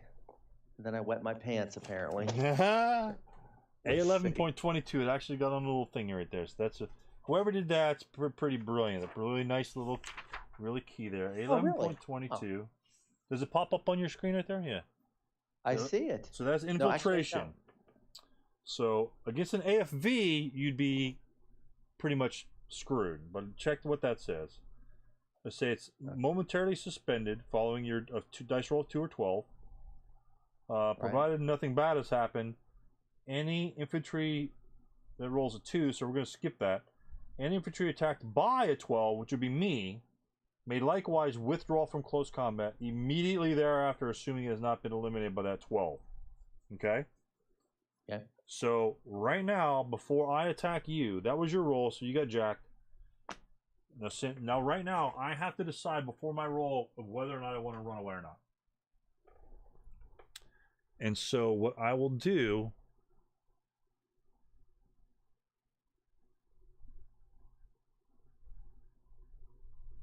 is I will select that option to withdraw.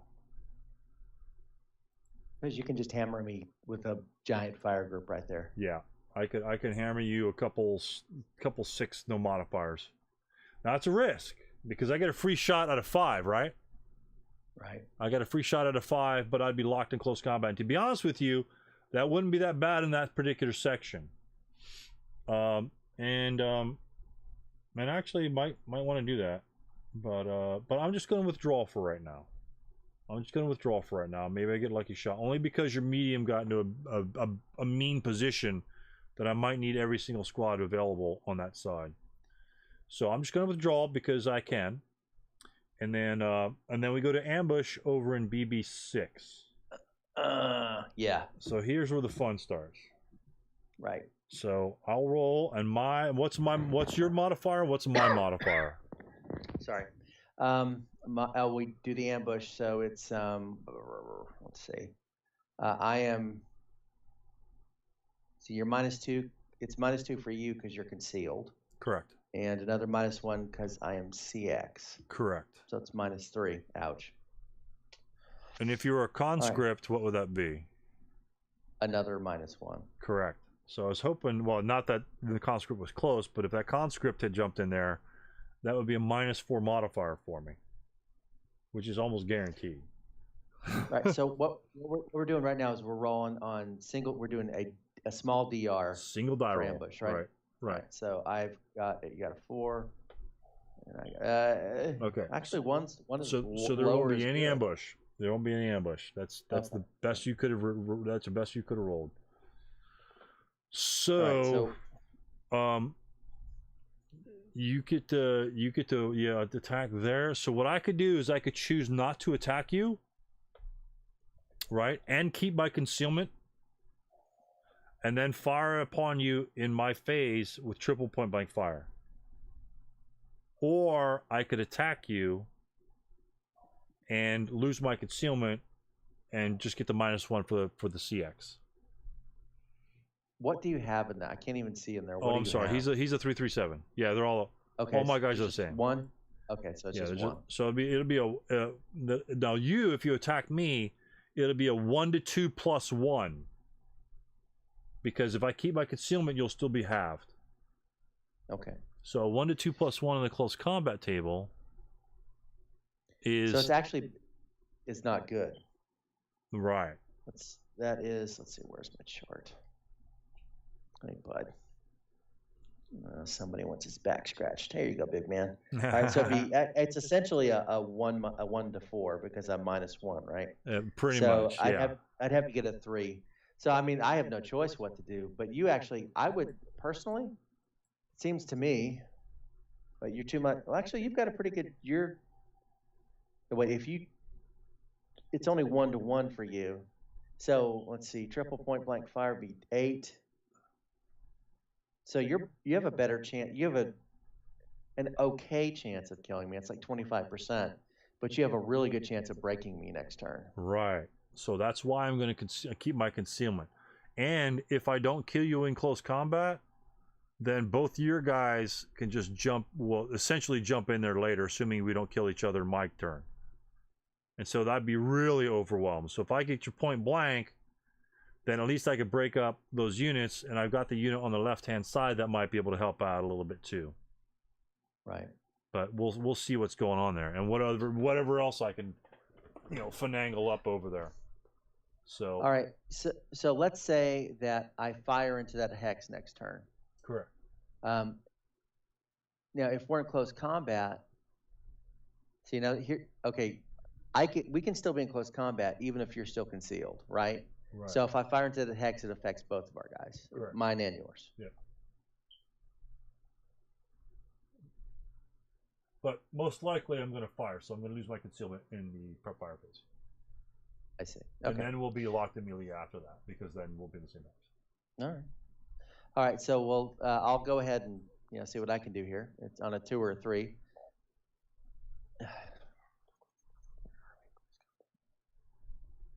Nope. Okay. Good deal. All right. So nothing else. Is if you rolled a 12, I could just walk back out anyway. Right. So I like 2 chances. So that's it for that. And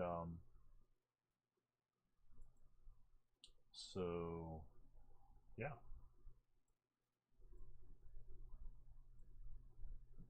And then that would be the Russian turn 2. Do you want to do another turn? It is 11:48. We can do another turn. At least half turn. We'll see what happens. I think it would go a little faster. So all right. Okay.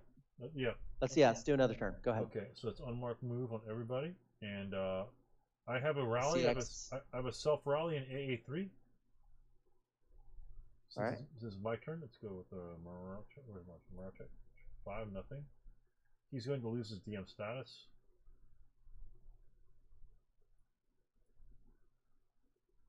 And then that's it for my rallies.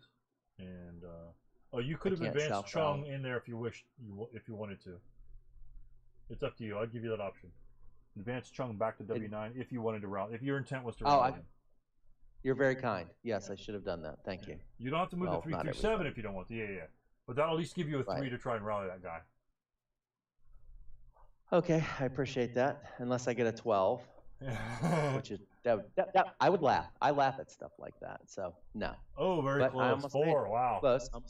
That was worth doing. Yeah. So the DM goes away, right? And what I usually do is I usually stack the broken unit on top, so you don't forget. Especially like in face to face. On Basel, you can just keep it expanded, so it's not that big a deal. But face to face, I usually like to keep the broken guys on top. So that's it for rally, and then prep fire phase. Okay. So let's start with the fun one. Let's start with a triple point blank fire in the hex. Yeah, that's kind of exciting. I'm kind of interested. I mean, honestly, sometimes when I get nailed really bad and it's cool, I don't care. I mean, it's still cool. It's just, hey, 10 is nothing. But if so 10 is nothing. So that's an 8 even. Straight up is the best shot that everyone's had all day. Right. So it's an 8 even. And that's what happens when you take risks. And you cower. You cower. Yeah, so it's garbage. So he's nothing. So he's prepped. And actually, it's just a melee now. So just. Wait. You were at 8 and you cowered, and it goes down to even. Right. Yeah. Okay. Yeah. So I needed an 8 to get a Marachek on you. It didn't even fall anything on the 8 chart. So those guys are melee, and you're still CX'd. Right. Everybody's CX until my movement phase, right? Correct. Okay. So. All right. But he can't fire back at me, but the other guys could. So other guys prep firing. Holy moly.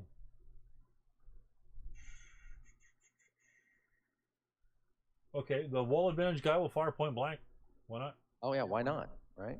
I mean that's a six even shot. Right. So he'll fire. Oof, another 10. No 10s. Now you get to fire at me with real firepower. Okay, we're getting desperate.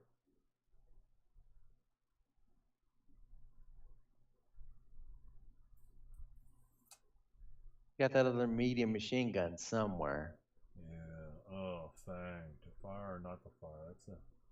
That's a juicy shot. But we're pretty much a coward. We're pretty much a coward over there. So what we will do is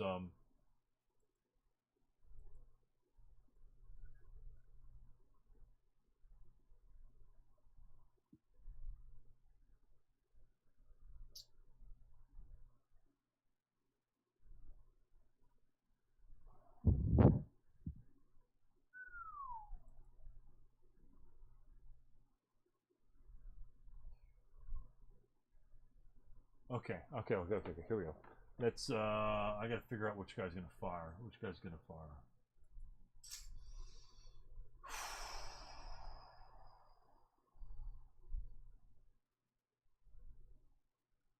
That's a chance. Oh my gosh, yes. There are chances here. There are things that may come to pass which are not good. 6, 8. I think I'll take that.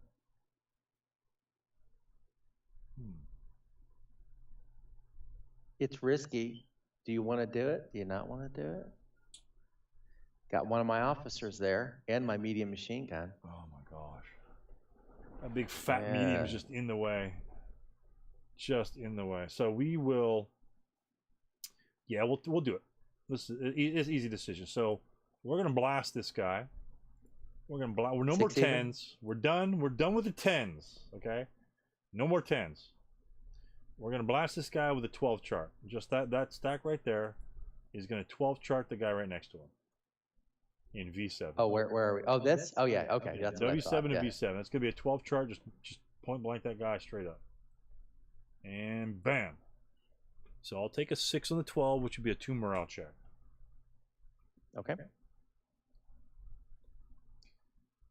5, so 6, he's 7, done. 8, 9, and that is your ELR is 3. Yeah.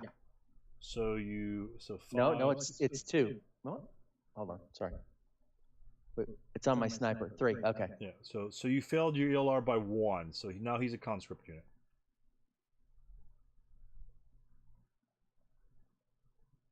No, I rolled a 9, right? Right. And my morale is 7. But you need a 5 to pass. Right. Okay, so let's see. I gotta break him. Well, I'll just take him off the board and put a broken conscript there. No, you could actually heat a battle, and then do ELR. So just. You don't have to remove him. Yeah. Just ELR, and he'll drop down.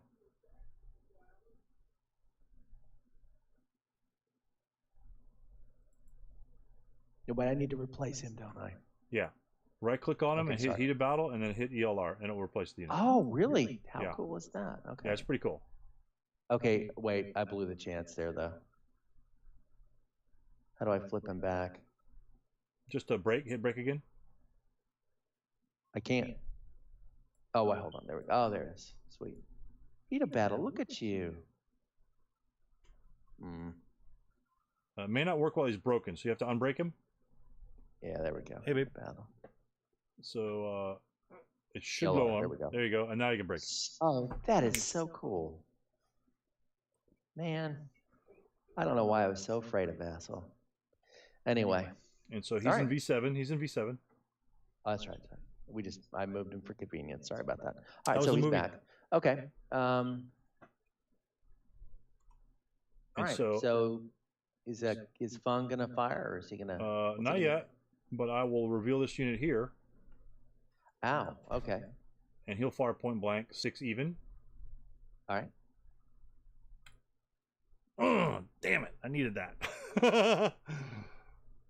Okay, that's no effect. And this guy will fire as well. Is he? Oh, he was hidden too? Yeah, another 6 even. All right, so he was hidden as well. Okay, so have you revealed all your hidden units? I think you have. Not all of them. Not all of them. That's a morale check. Okay. Oh, no. Oh, he's in a world of hurt. So what happens to him? Jesus Christ. I don't know. Wait, does he half step? Well, he made his ELR, so he's just fine. He's just broken. But if he failed his ELR, what would happen to him? Actually, for conscripts, I don't know. That's not a starter kit thing. They would become disrupted. So he couldn't route unless he's adjacent to an enemy unit. And I'll get the counter. Disrupted is like one of the most beautiful counters in the game. Where is it? Right here, boom. No normal route. You can't self-rally. And you do not impose movement restrictions on units. So people can just walk right through your hex. Oh, wow. So that would be disruption's really bad, really bad. And so okay. But he's not, because he made exactly what he needed to make. So that's basically at the bottom of the route chain. Correct. Yes. That's okay. That's big time. So those guys fired. He fired, and that's it for firing. We're gonna go to movement phase. And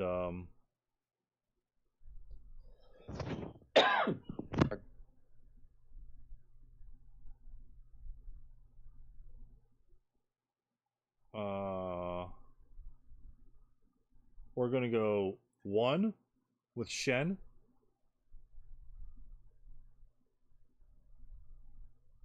Okay. And then we're gonna go 2 with Shen. Oh, I'm sorry, 1.5, 3.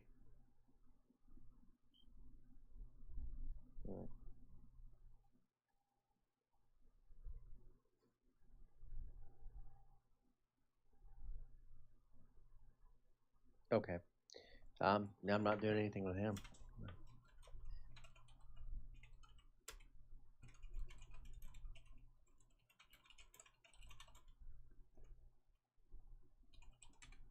Okay. And he needs to stay. Oh, I see what you're doing. Yeah. Problem is you're cutting off his route path. Yeah. Right. I'm trying to. It may not work, but I'm trying to. Yeah, it's gonna be rough. All right, this unit will move.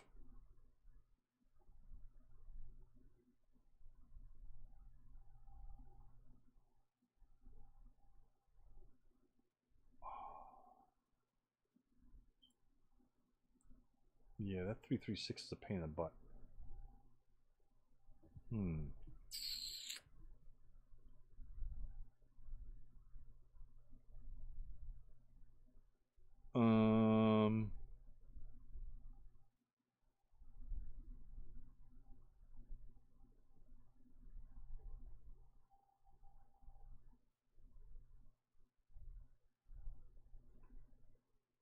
At this stage, I could route into W8 or V8, right? Because it doesn't bring me any closer. No, you can't route adjacent to an enemy unit, and both of those would be adjacent. Okay.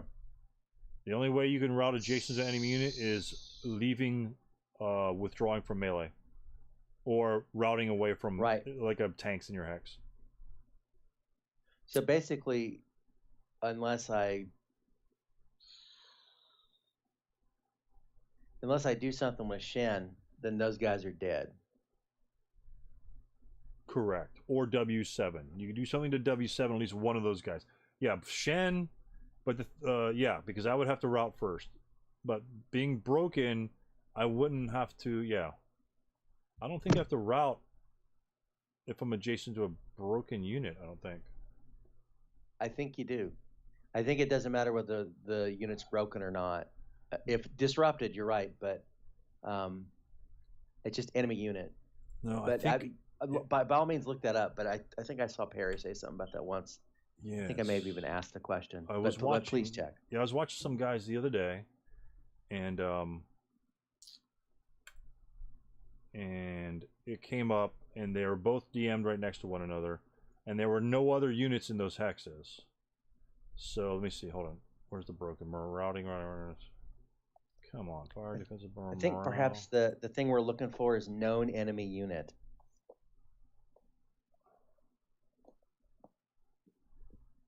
That's an open ground. You can't remain in open ground in a normal range and LOS of a known enemy unit. Or let's see, nor may it end its route phase adjacent to or in the same location with a known enemy unit that is both unbroken and armed. Oh, I see. So if I'm in normal range in open ground, you have to route. But if you start adjacent to a broken unit, neither of you have to route. But normally they do, because usually there's somebody in there. Okay. But yeah, that's kind of different, huh? How can you even do anything then at that point, right? My only, well, gosh, yeah. In this case, because none of us have to route. Well, oh yeah. Two of my guys had to route because I'm next to right, unrouted units. right. That's right. Now you'd have to break. Yeah, those guys are pretty much screwed. Yeah, they have to. Yeah, okay. So in this case, I was going to move V6 away, but I'm not going to move V6 away. Yeah, those guys are gone. Okay. Yeah, they're going to be. Well, we'll take a look at that in just a second. What's up, babe? That's no problem. Yeah, no, I can. There's unless I break that guy, and that's pretty unlikely. They're done for. That's interesting. All right, well, live and learn. Okay. Was it good? Yeah, it was really good. Okay, so I got other movement. Let's Right. see. If you break that guy, he's not much. You can break him pretty easily, but I wouldn't have to route him. But if I don't route him, you're just gonna kill him next turn. So.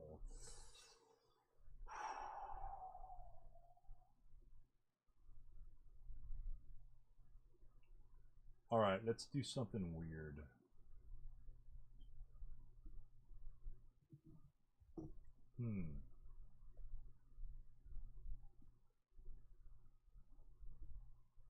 Let's go assault move right here.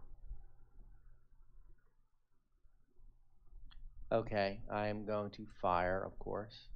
Well, should I? That would allow you to move Fung out Y5. Or, yeah, Y5. You know what, though? You can't move any closer, or I can shoot at you. So I'm going to go ahead and take the shot. I mean, 1, 2, 3. It's still -1. Right. Because you're moving.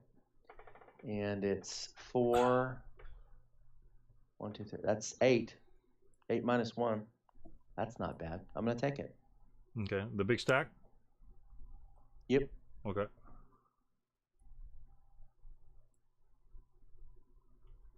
Ouch. Yeah. Whew. 2 morale check. Good thing I didn't run. Okay, so he's got a 2 morale check and 6. He barely broke, but he did break. Oh, and that's how much residual? Because your machine gun lost its rate of fire, you can leave residual with the machine gun. What's my rate? Oh, that's right. I got 3. Yeah. So it's 4. All right.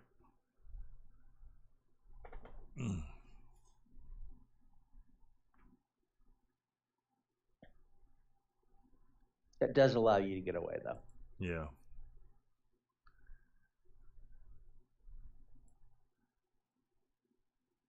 And so you first fired, so you can't fire. Let's go,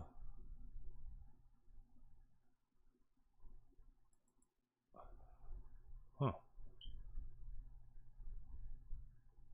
I can't move there, actually. So we're going to go, 1.5.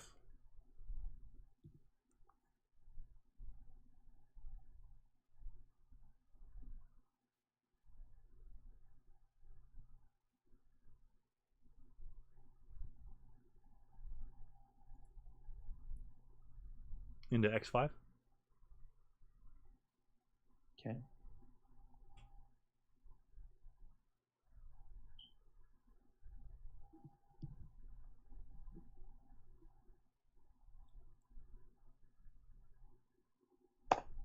Is he good?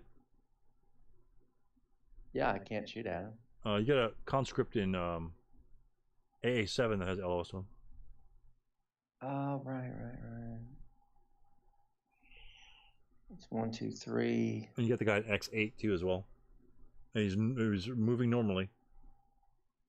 Hold on, X8. No, X8. I'm saving him for. Okay. At least trying to get.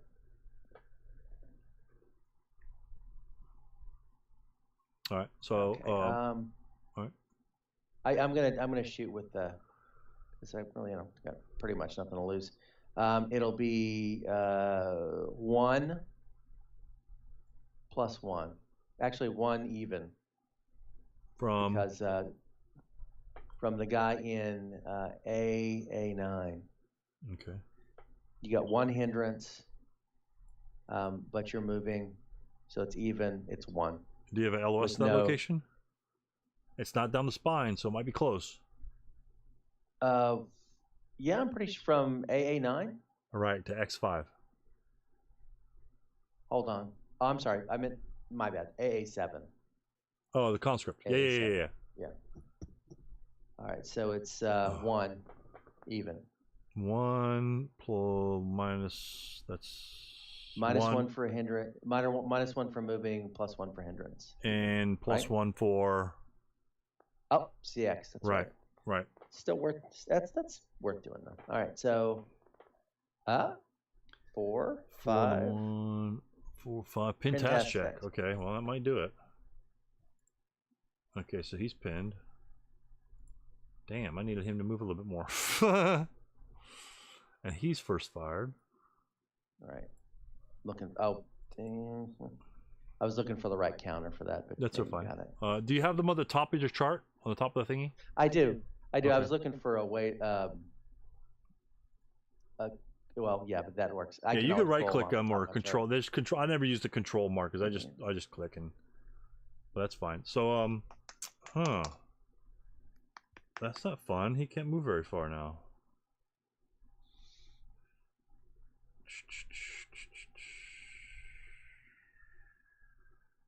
I don't want that to happen because that would be bad news.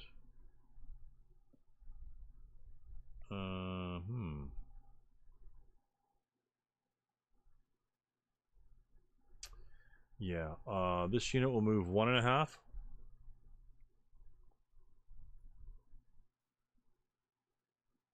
Okay. You're probably not going to fire on him. 3. No.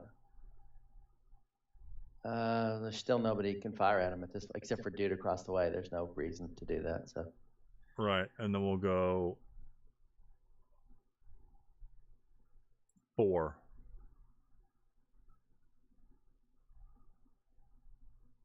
All right. Right. And bang, we'll go 1.5. Can I take a shot at him a subsequent? Nah, there's nothing there. That would be quartered. Yeah, that would be from subsequent down, so from whom? Well, this guy right here from AA9, it's the same distance. It's not farther away than my last shot. So I could take a shot if I had any firepower factors at the end of all that. Because he's the same distance, right? What do you mean AA9? AA9 hasn't fired yet. Sorry, AA7. AA7, there's a bad guy right next to him. Oh, that's right, of course. Yeah, in the melee. So he's going to be restricted by that fire. So he can't fire at him. And your medium has 2 units that are closer to him. Closer. AA9 might be able to see him. It's going to be close, but he could fire. And of course your X8 guys, which are going to save them. Right. So it's up to you to if you wanted to decide to fire the AA9 guy or not. There's no reason not to. Let's see if it. Let's do a check here. Okay. And I have to do the first fire, right? LOS.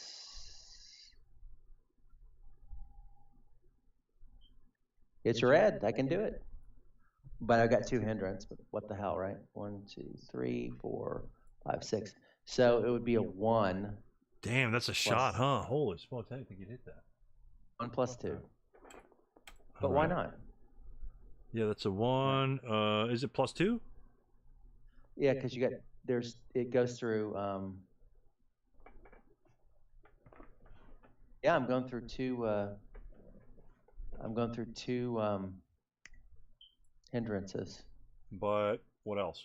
The hex. Oh, the wall. Okay, so it's plus 3. No. The wall doesn't matter because I'm not adjacent to it, so I don't get the wall. And you're actually not. Yeah. So yeah. It's plus 2, right? What am I doing? Oh, you're moving. Right. Thank you. Plus 1. Yeah, so it's actually not a bad shot. So it's 1 plus 1. Why not? Yep. Oh my god! But he cowers. Cowers off the chart, right? All right. So. And he's final. All right. And he's final fired. So, he's final. Okay. Yeah.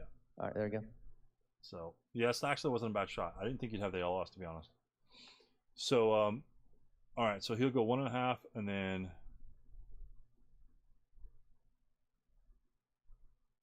Heck, you could just go this way. 2, 3.5. Oh, I'm sorry, 2.5, 4, 5.5. All right. Right. And then that's it for my movement. Defensive fire phase. That was some crazy shit going on that turn. All right. So of course I'm going to try from here, from X8 to U8. Okay. That's 3, 2, 1, 2 plus 2. So 9, nothing. Okay. All right. Let's go over to here to F8, point blank into. Oh, right, the conscript. Right. So that's 6 plus 1 plus 2. 6 plus 2. Correct. No. And I cower to boot. It's a double cute. cower. Yeah. That's right. You. All right. So, but I do have my friends over here. I could form a fire group. So let's fire. I could form a little fire group here. Right. Of 6 plus 2. So why not? Count them. 1, 2. Oh, 3. Because I am CX. So it's plus 3. 6 plus 3. Right. Because you got a hedge, right?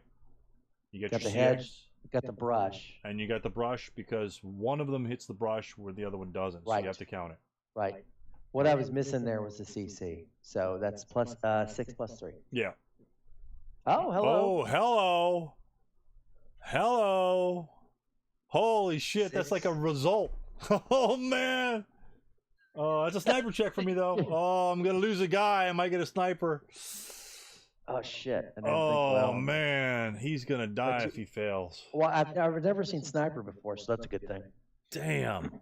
Damn, that's a good shot. I thought that guy was going to be a pain in your ass for like a turn or two. He's going to be dead. Come on. Yeah, that's your luck. So I'm going to put my final fires on here. Oh, my gosh. Let's go. So that's a 1 morale check. I need a 6. Oh, God.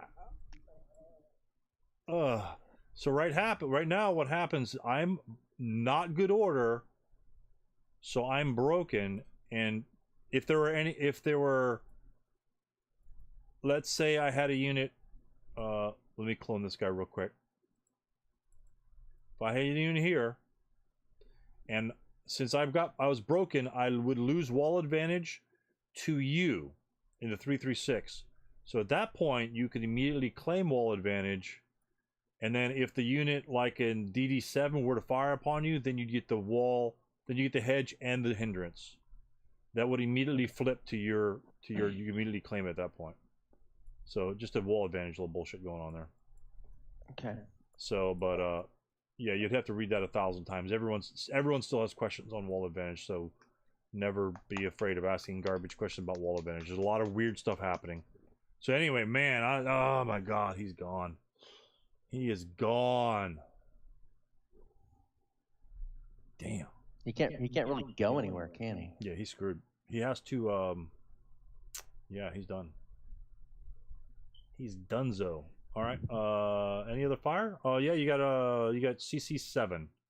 Is the only guy that hasn't fired. Yeah, actually no, it's plus 2. 3 plus 2. Oh, sniper. Don't forget about the sniper. Oh yeah, my bad. Sniper is boom, nothing. He's sleeping. Okay, okay, so when you do tell me what you just did. Roll a die roll. I've never done sniper. For sniper activation. Okay, so sniper I'm sorry. is, Yeah. Sniper gets rolled. So after you resolve, and a lot of guys jump the gun on this. after you resolve everything that the sniper roll did, right? So say you attacked a stack of dudes, and or whatever. No, wait, just for instance, you fire on my guy, and I get a sniper roll, right? And then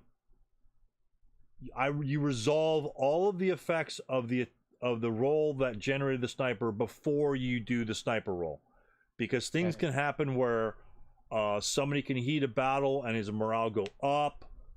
Guys would, leader would break, and you got 12 guys doing leader lost morale checks, leader lost task checks. You resolve all that crap before you get to the sniper roll. Now, mind you, when you resolve all that crap, I may roll your sniper 2 or 3 times.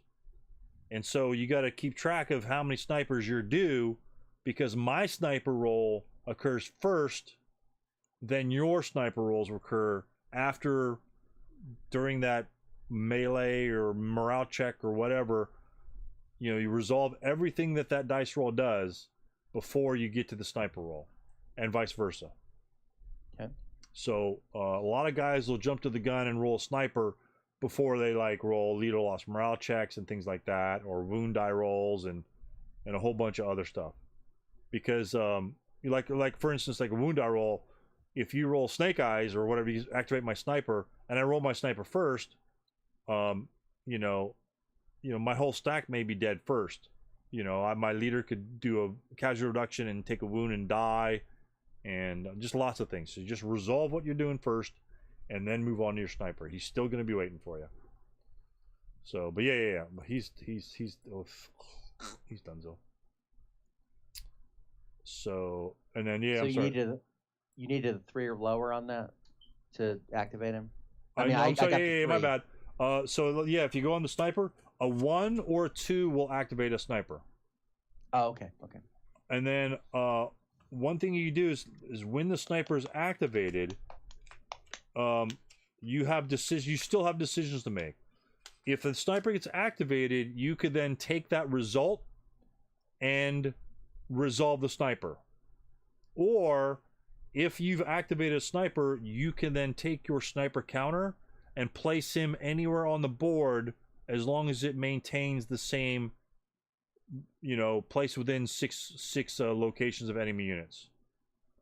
So if you roll that sniper, and say my sniper were let's say, so he's in Y7, right? Say my sniper were way over here, right? In the bottom right corner. I can forego, let's say I roll my sniper activation number and he gets activated, right? I can forego the direction extent roll, and I could just replace him somewhere else, so I could put him back over here. And then nothing else happens. I don't get to roll for him. Or I can roll, and then he'd go direction extent. So if he had a sniper, I'd go direction extent 3 6. So he'd go 3, and then he'd go 1 2, and then be off the board by 5. So he'd be right here. And then what happens is he targets the nearest unit. And then if there are 2 units that are nearest, then you choose the one with the lowest in-hex TEM, and that he would be the target. So pretty much, if my sniper was down here, the only target I would have was this guy. But if he's going to die anyway, why would I want to pin my sniper over here? I might want to relocate him over here where all the hotspot's going to be. Right. So you can relocate on an activated sniper, or you can just do the sniper roll and see if he kills, see where he goes, because that's a random extent. So a lot of guys never replace the sniper, and sometimes it's better, especially if your sniper's a 4, 5, or 6, or 7. Put him in a better spot, because those numbers will come up a lot more often. 2s, even so, maybe a 2, but usually it's dense enough where the 2 is going to pop somebody. So, yeah, interesting. Well, 2 and a 3 has the same chance anyway. Because there's only 1 roll out of 36 that's going to get a 3, and there's only 1 roll out of 36 that's going to get it. Well, no, there's 2 for 3, 1 for 2. There's 2. Yeah. 1 or 2, or 2 or 1. Right? Yeah. But yeah, they're pretty damn low. So the only guy you haven't fired is CC7, and that's a decision that you have to think about whether you want to fire in that melee or not. No, I'm not going to do that. Yeah, that's a smart decision, I think, because you could just reinforce it later if you need to. Yeah, I'm going to pile on it there and make it miserable. All right. So it's advanced fire phase, so we'll remove all defensive fire counters. Advanced fire phase, I have none. And route phase, so I have to route. Oh, sorry, it could be the preps. I have to route first, and the unit right here in Z5, his nearest woods buildings within 6 MF is nothing, so he can route pretty much any direction he wants. He's going to route here to avoid any possible interdiction, and then here, and then here. Okay. And then this guy over here, he can't remain adjacent to you. He can't go to DD8 or DD7 because it's going to a closest enemy unit. So he's eliminated for failure to route. Okay. And these two on the right in V7 and T7 are eliminated for failure to route. Right. Okay. And that there's a difference between failure to route or being surrendering. And since they can't, they have no route path to take, that's failure to route. If they had a route path they could take but be subject to interdiction, that would be surrender. The surrender rule would come in play. So surrender gives you prisoners. Are those more valuable? I think in this in this game, I don't think prisoners counts double. But yes, they would. Normally, at the end of the game, prisoners would typically count double unless the scenario special rule says otherwise. I think it would, because isn't that the whole point of this exercise? You're trying to get, this is the recruiting, what's it called, recruiting method? I think it's just to kill guys, to be honest with you. But I think they have a mention. They have a mention of prisoners. They do have a mention of prisoners in there. With a lot of the wheat fields and stuff, it's honestly going to be difficult to get prisoners.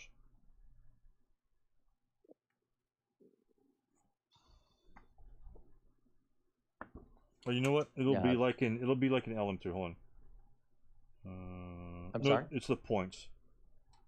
Okay. It's the way they do the points. So, and I'm not sure where they are. I can look that up, but yeah. But yeah, I think I remember seeing somewhere where the prisoners don't count double.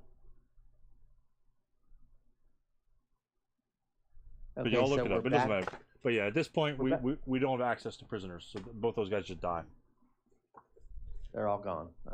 Damn it. Okay, well there it is. All right, so we are now in the. No, and then I get to advance. I'm sorry, I get to advance. Right. So we gotta get Shin the hell out of there. Right. And then these guys, he's gonna back up just a little bit because I don't like that. I don't like that 8+1, and he's going to advance there, and he's going to. The leader will advance. Oops. Fang will advance under here, and that's it for my advances. Actually, these guys will. One guy will pop under Shen, and the other guy will. The other guy will move down, and that's it. And then close combat phase is our little melee right there, and so I'll be a 1-to-1 -1. You're a 1-to-1 +1. That's pretty straightforward. Let's see, hand-to-hand kill. What is it? Not applicable. I'm not sure if we do hand-to-hand for us. I'm not sure. I lost you there. The hand-to-hand kill numbers. Sometimes nationalities have to go in hand-to-hand combat. Oh right, that's something that's all new to me. Yeah, that's PTO. That's pretty much PTO stuff. So let me double check that real quick. Because plus the Chinese, Japanese are automatic, but Chinese might be different.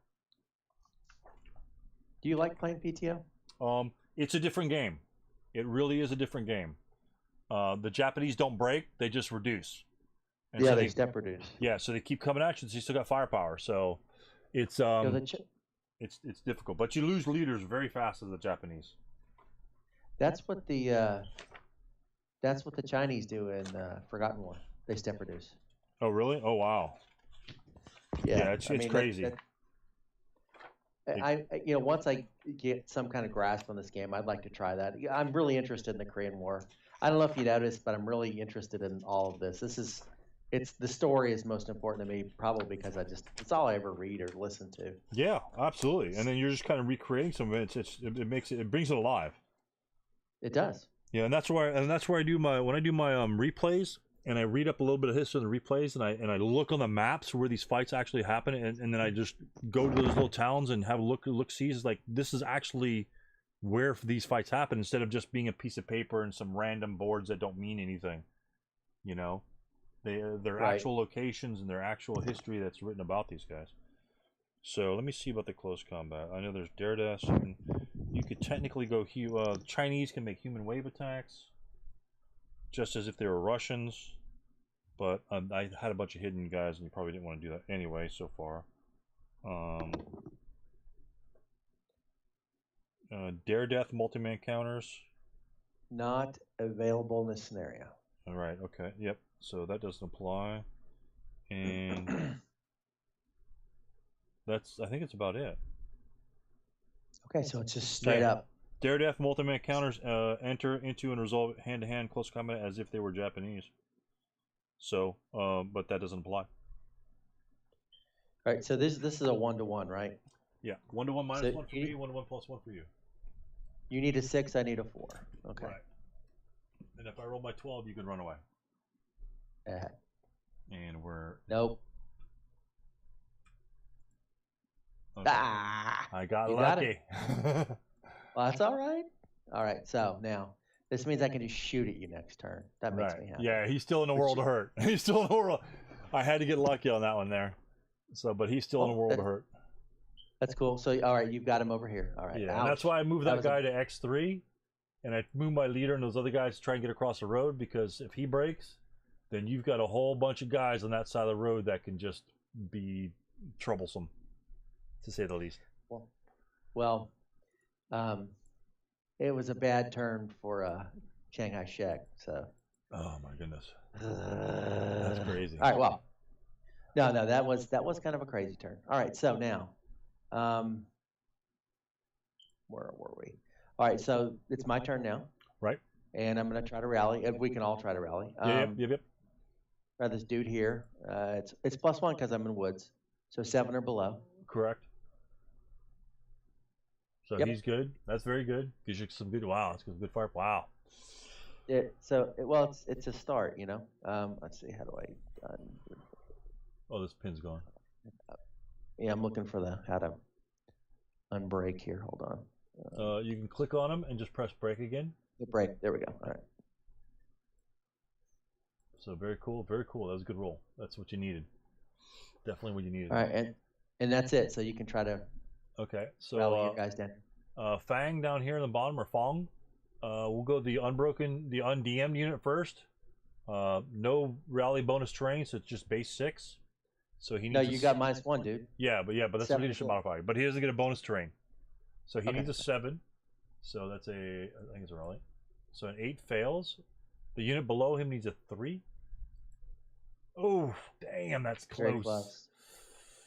Damn, don't you love it when you have you ever self-rallied a DM guy like right when you needed it? Oh my God. It's a special feeling. I did this. Conscript.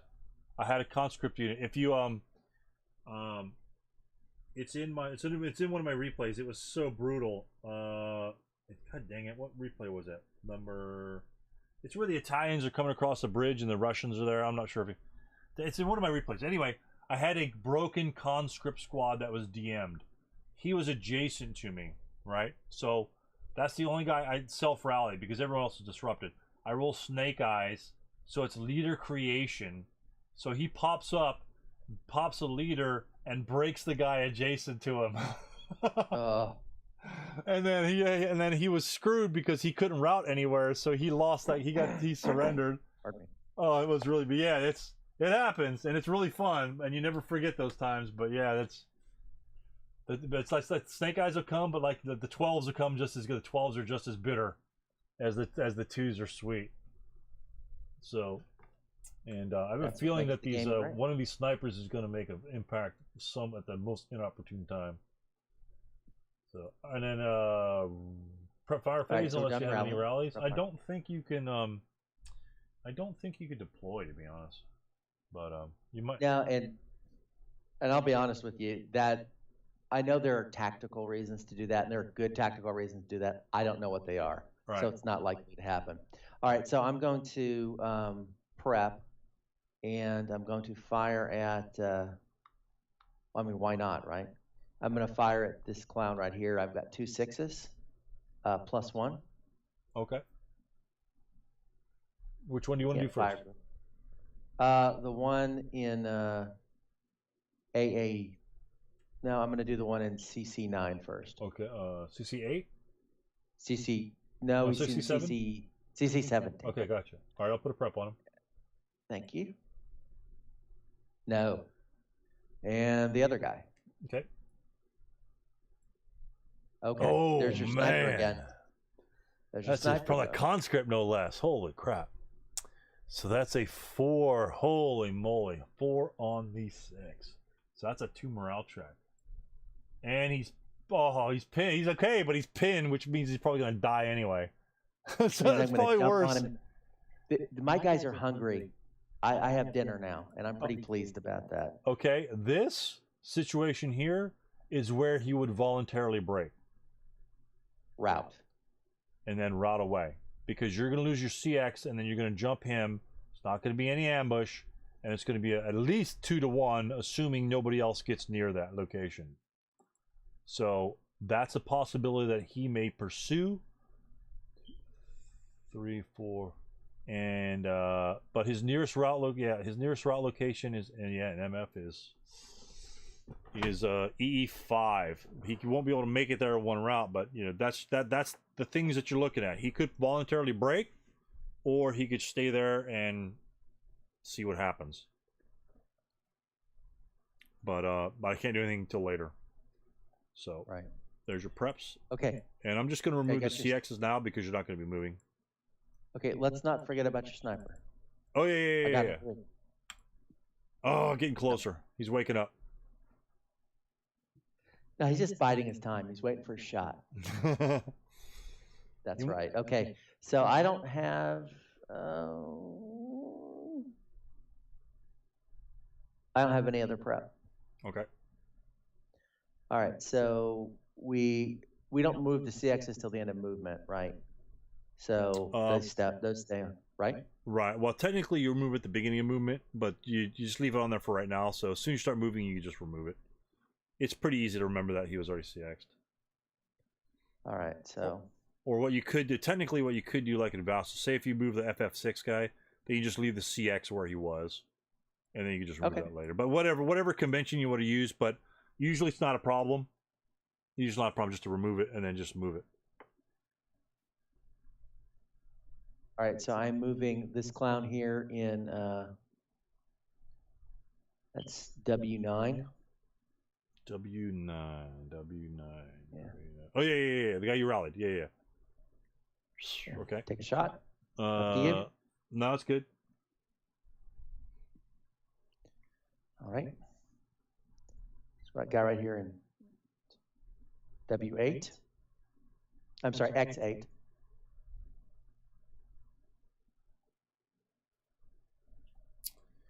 That makes it a harder shot. That's actually a good spot to move. No fire. Okay. All right. This giant cluster right here.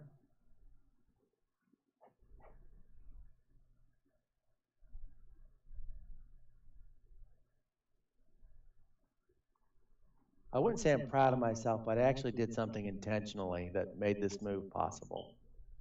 Okay. Ouch. There you go.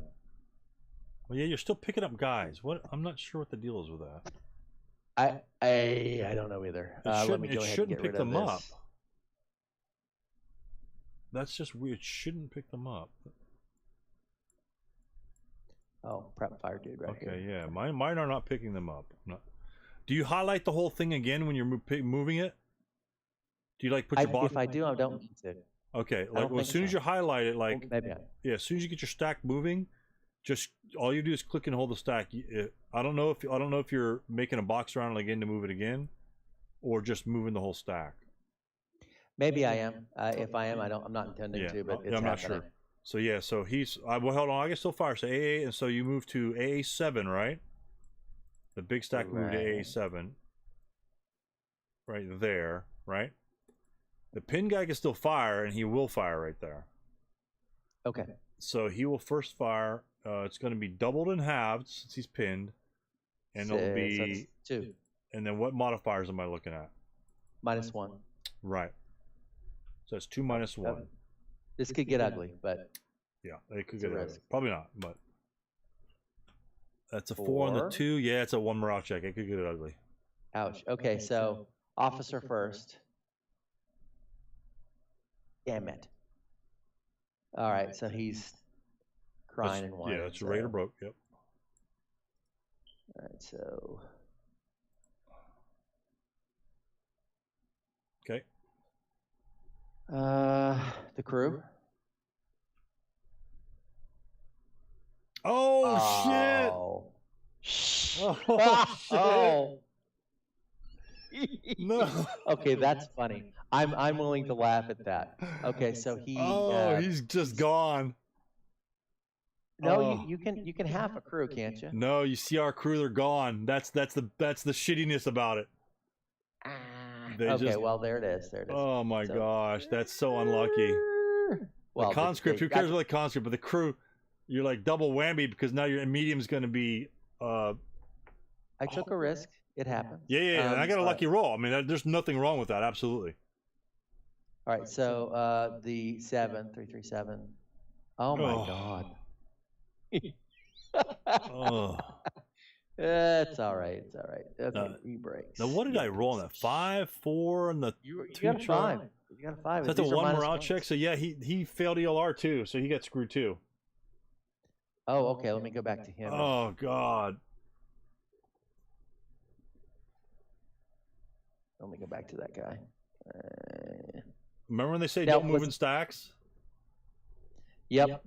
This is the primary. Even though we was pinned, and you were in a wheat field, and that was only -1. When you get a shitty roll like mine that could pop you, it's just, I mean, this shit happens, and but that's fine. This is what we do. This is what we do. So well, I was actually taking a risk. I was trying to move that stack there. If I'd put him there, I would have severely restricted your movement. Yeah, and that's why. Yeah, exactly. That's why I needed to get those guys across, as many guys as possible across the roads. I have no problem with that. And that wasn't a bad move anyway. To be honest with you, if you moved one guy in there to draw my fire, guess what? There's one residual, and then you move one other guy in there. He gets shot, and then the other guy gets shot. So now you're doing 3 or 4 shots, so someone's gonna get popped. So I have no problem with that. I mean, there's really minimal risk there. That's all there is to it. So you just got unlucky. Oh my god, and the last guy's screwed. He's disrupted. He's disrupted right there. All right, so okay, where do I go? Oh, this will be interesting. Oh, this will be really interesting. So what happens? Does it do BH? What do I do? So I just break him and then put a disruption on him. I'll get the disruption marker. I'll gotta find it somewhere on here. This is crazy. Okay, boom, boom. There's his disrupt, and you just flip him. Holy crap! That's like the. I mean, unless you're really, the only thing worse is that your leader rolled a 12 and he just died from his wounds. That's the only thing worse that could happen in that stack. Actually, one of these wouldn't have been subject to that because he wasn't moving. Right. The bottom guy. Yeah, the bottom guy's fine. This guy on the prep, he's fine. This guy is the well. Yeah, technically it's the same thing. It's well, you know, the one conscript is fine. It's all right, man. Yeah. It's cool. That is the game. Damn. It was kind of funny, really. All right, so, and you got a resid there. Like 1, right? Yeah, that was it. 2, 1. Yeah, it's 1. You got it. Yeah, what? And your sniper's a snake eyes, right? Yeah. So yeah, I'm not gonna be. Hopefully, I won't be rolling too many of those. Holy shoot! But you know, my leader and the 2 squads down there, they're still out of whack. I can't really counterattack that. So I mean, they can move away. That at least that's one good thing about it.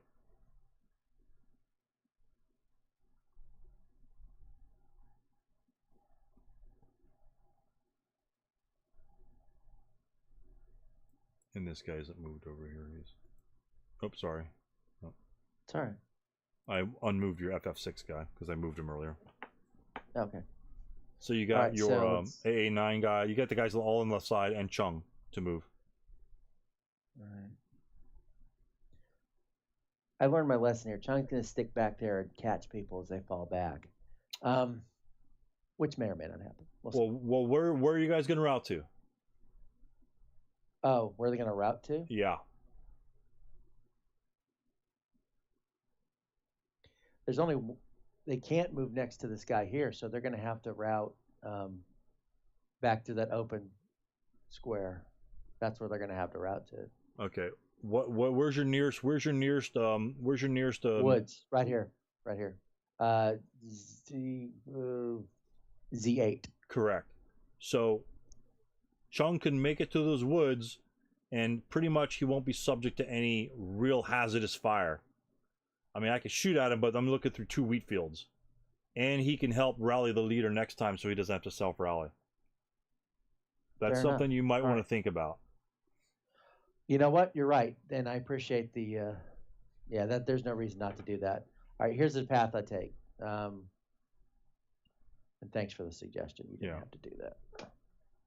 All right, so because the two 337s that you have in the wheat fields are gonna be maybe subject to 6+1 charge, which aren't terrible shots, but you know, this is where the decision making comes involved. If you expect them to break,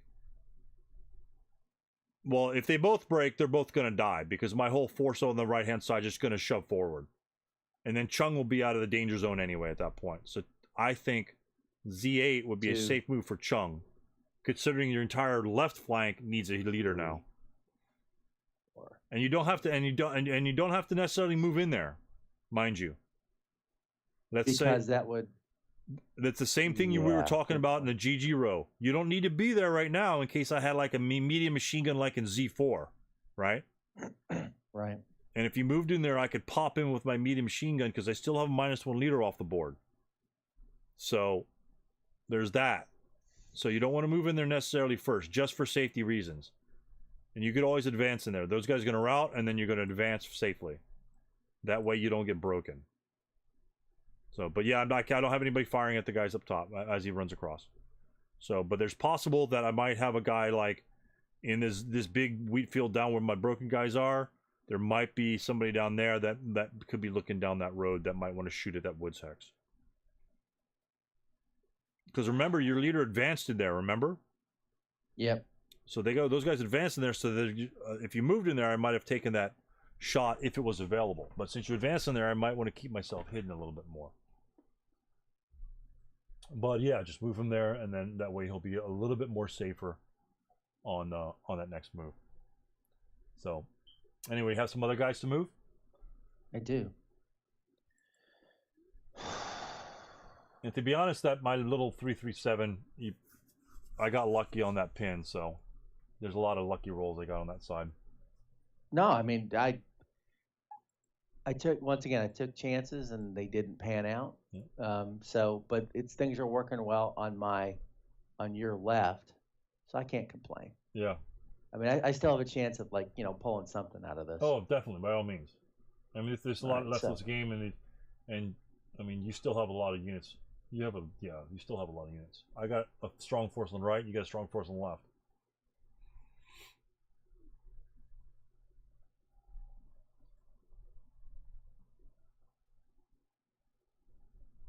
Okay.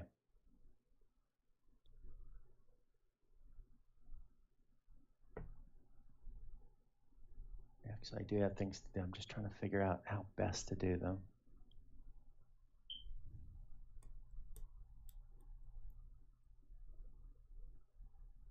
Oh, this dude's pinned, isn't he? All right, good. Yeah.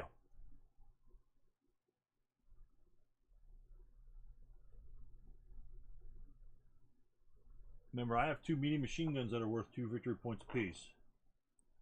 Right. So that's 4 points right there for 2 machine guns. Oh. And I don't see them yet. Right. Oh, yikes. That's another thing.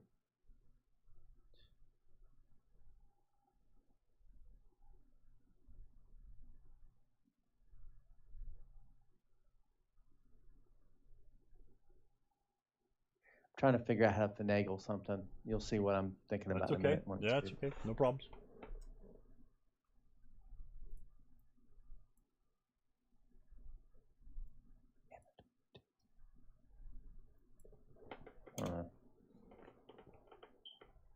Where are you?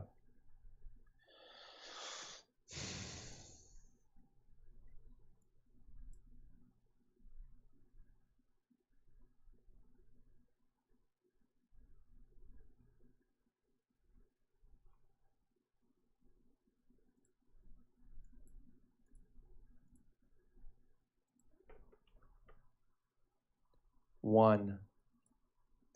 2.5. You may fire if you would wish. If you wish. Yeah, we know the targets.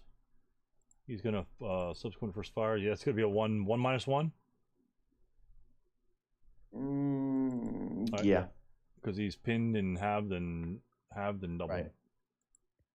Right. 5 on the 1 is a pin task check. Hopefully it'll keep him out of close combat. Damn it. Oh, he's fine, but I get a sniper activation. Sand. Shit. Okay. Here's where Chung might take it. Oh, okay. Yeah, no, nothing. Well, you know, odds would say you had an even chance of getting this one. Yeah. 1 in 3. They got 3. Okay, now, all right. So there he is. Yep. All right. So that's all done. All right. So here's where it gets weird. There's a bunch of dudes around that guy. He's gonna be toast. Yeah. It's really not. Trying to figure out how to move all this here. All right. I can't CX. Wait a minute. If the CX is removed at the beginning of the phase, right? Right. Can I do a late CX? No. Okay. You can't CX. Essentially, you'd be CXing twice in a row. All right. That's a good question, though.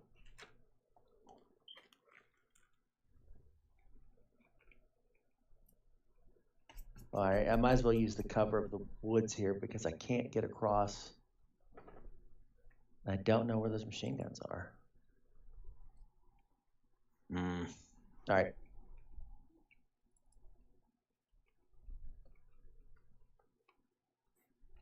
What happened there? 2. All right, you can move. Oh, go ahead and take the CX off of him. Okay.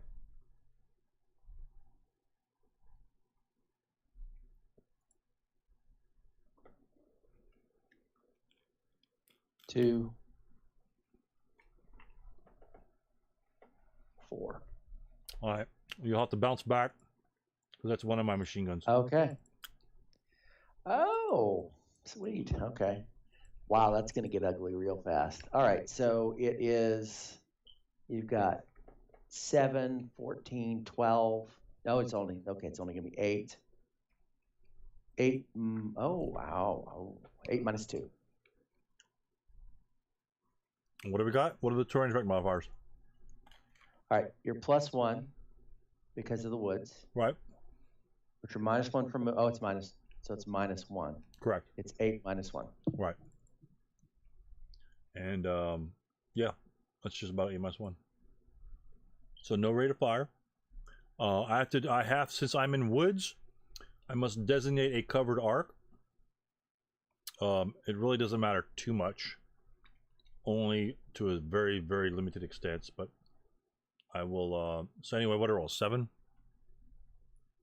Dang it. So it's a 6 on the 8 chart is a 1 morale check. So we'll go ahead and do the 1 morale check. I'll find the cover arc later.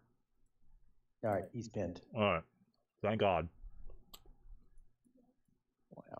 So what the covered arc does, and this is for machine guns, it's got to be down a hex spine, and the hex that it fired on has got to be included in the hex spine. So since I'm in a woods or building, I always move that the wrong direction.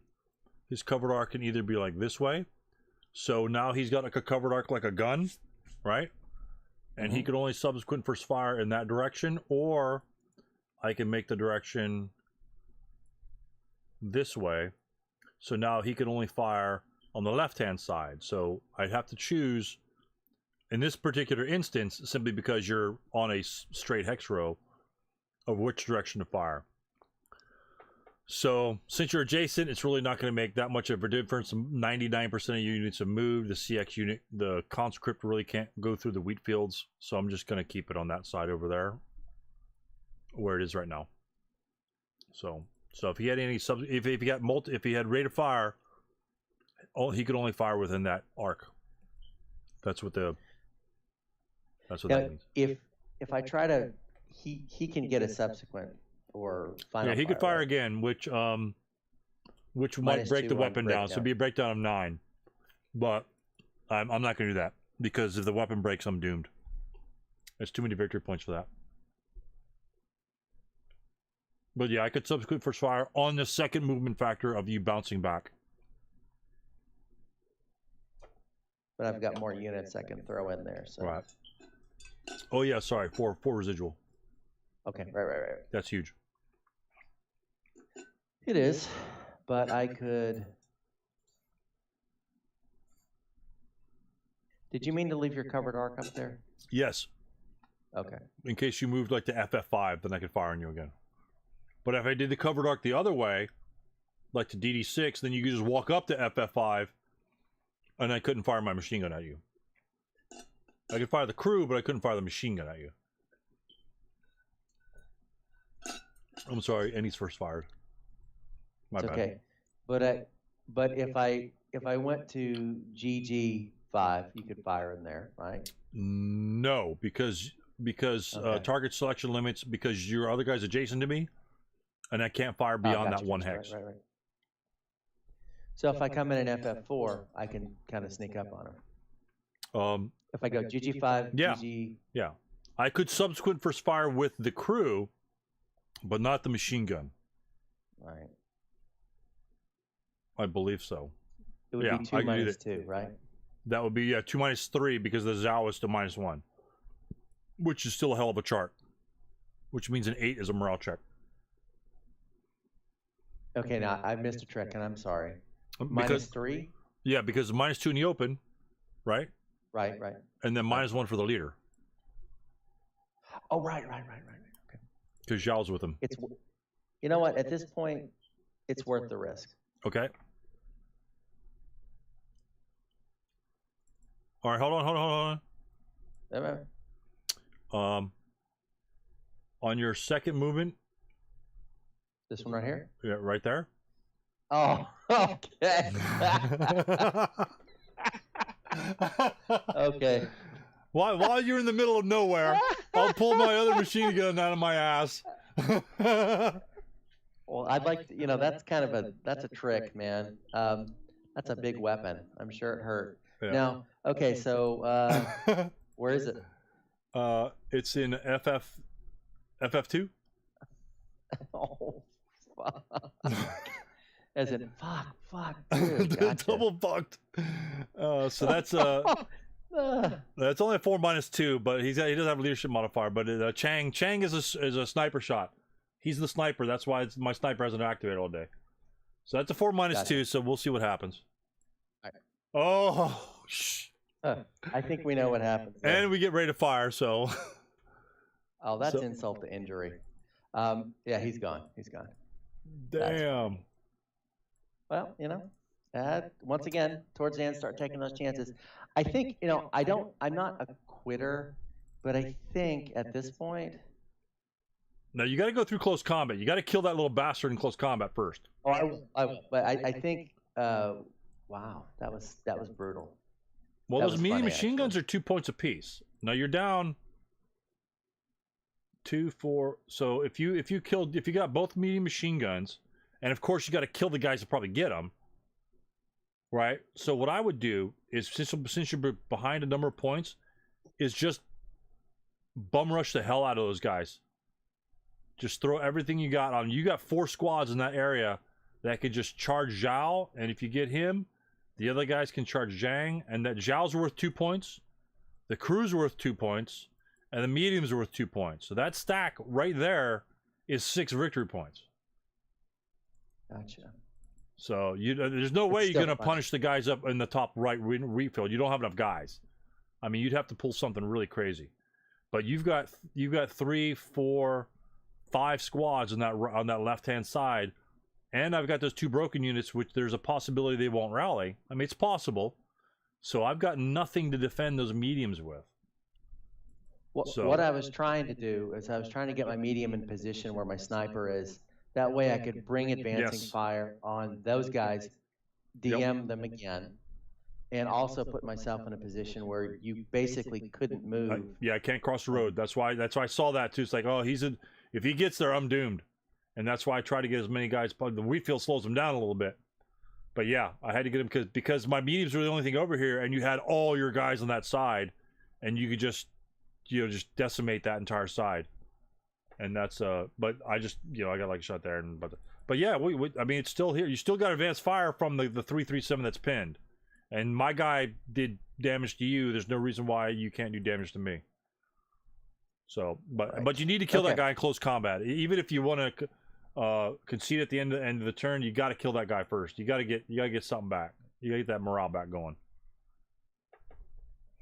So that's it for my. Oh, you have the CX unit, the conscript up at the top. Right, I'm gonna 2. They only have movement of 3 though, so I'm just gonna get them the hell down here. Yep. Brush there. Yep. And remove the CX. Gotcha. Yeah. Absolutely. Oh, absolutely. That was funny. Okay, now, all right. So we're done with movement. Oh yeah. Oops. Next, defensive fire phase. No, I could fire the machine gun adjacent, but I'm not, because I don't want to break it.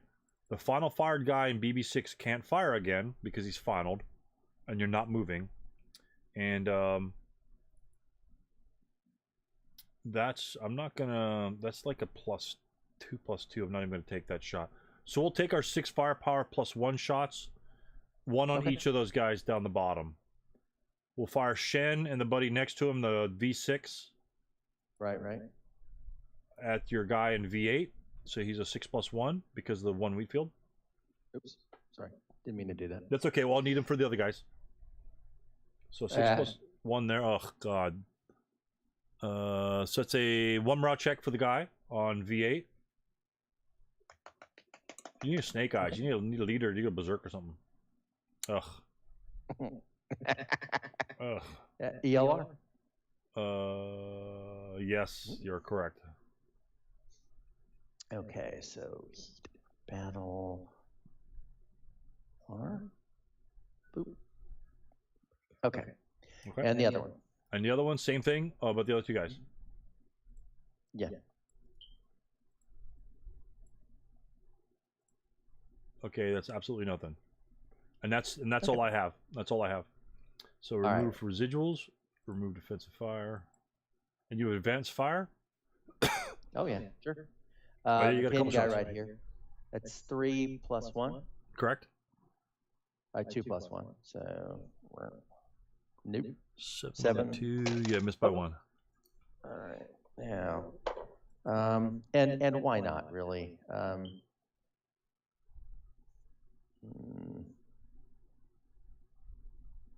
You're not pinned. Sorry about that. Oh, didn't mean to do that. There we go. All right. This guy, right? The guy in X5. Gotcha. Hold on a sec. I gotta let my dog out. Hold on. No worries.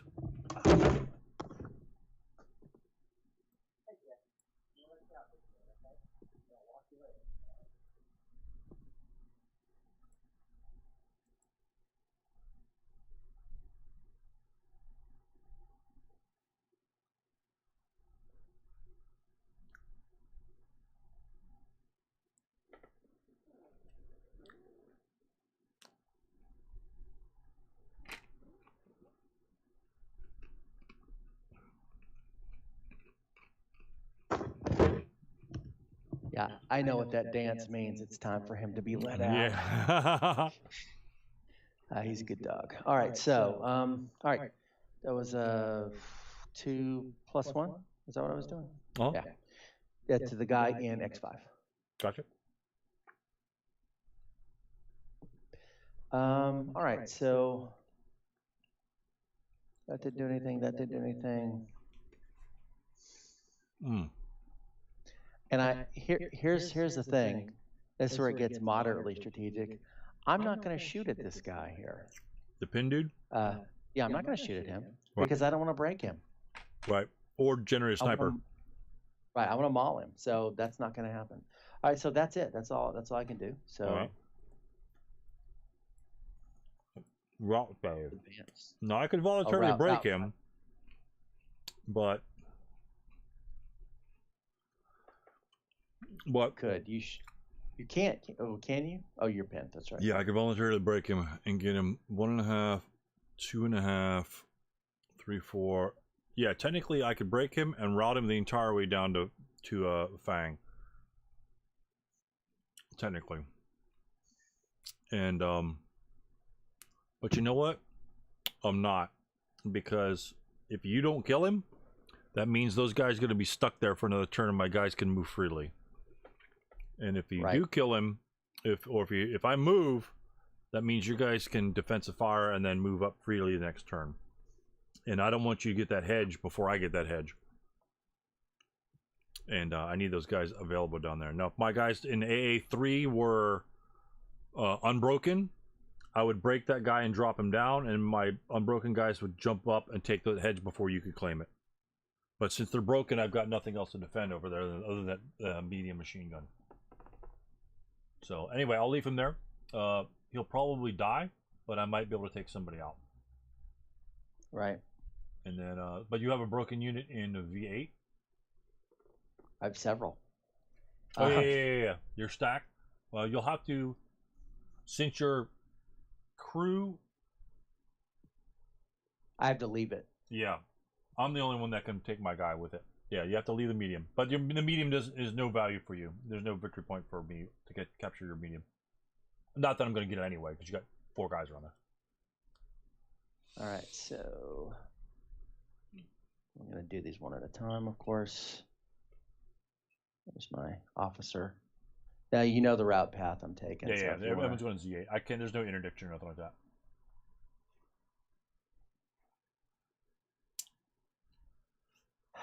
Here, that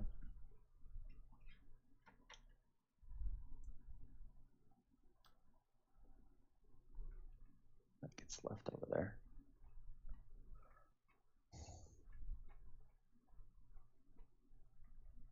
Damn, conscripts. God, they suck. That 5 morale is just bad. Didn't mean to do that. What's All that? right. Put him over here. All right. That stays. On the disrupted guy, can only move 1 hex.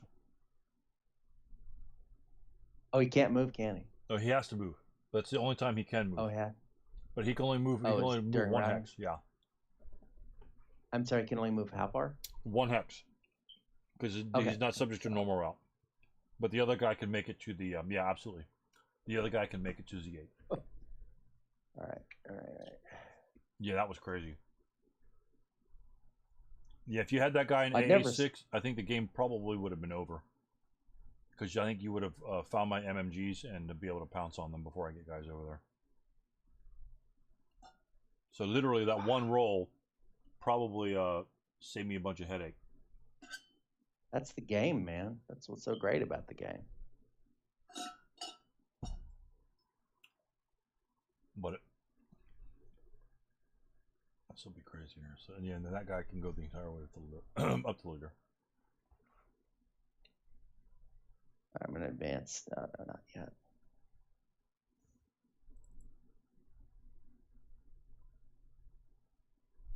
Now this is all. Oh, we'll remove the prep. Sorry, my bad. There. That's okay. I'm just trying to get it all. See, it keeps.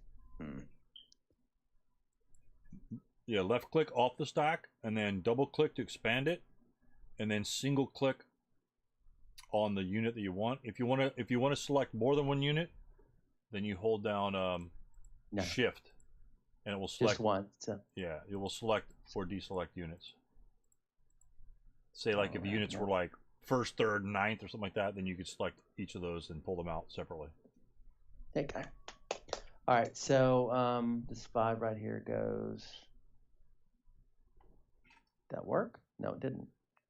Let's try it again. We can just move it over there, which I have done. Yep. And it just moved right back. That's frustrating. Oh, I know. Because it's a tall stack, you expanded it, that's why. Yeah, just move it off to the side, and then take the DM, do the same thing, and then kind of stack it back. Like that? Yeah. Because your stack kind of is going into the area that you're moving it to, it's really kind of wonky. Yeah, at that point, just move it off to the side, like Z2, close the stack and move it back. All right, so. Yeah, that worked. Very that's good. Done. Oh, and this right here. Oh, yeah.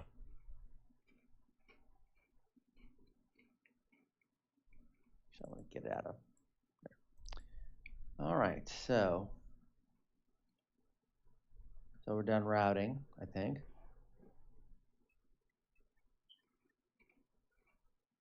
So advance phase. Dude goes here. I'm going to do a surprise move here. This guy, he's advancing here. Yep. That I can at least do something about keeping you from. Yeah, the medium's got to stay behind now. Road. Oh, right. Sorry. Didn't mean to do that. That's all right. All right, this right here moves here. And those guys going to jump on him? Oh, yeah.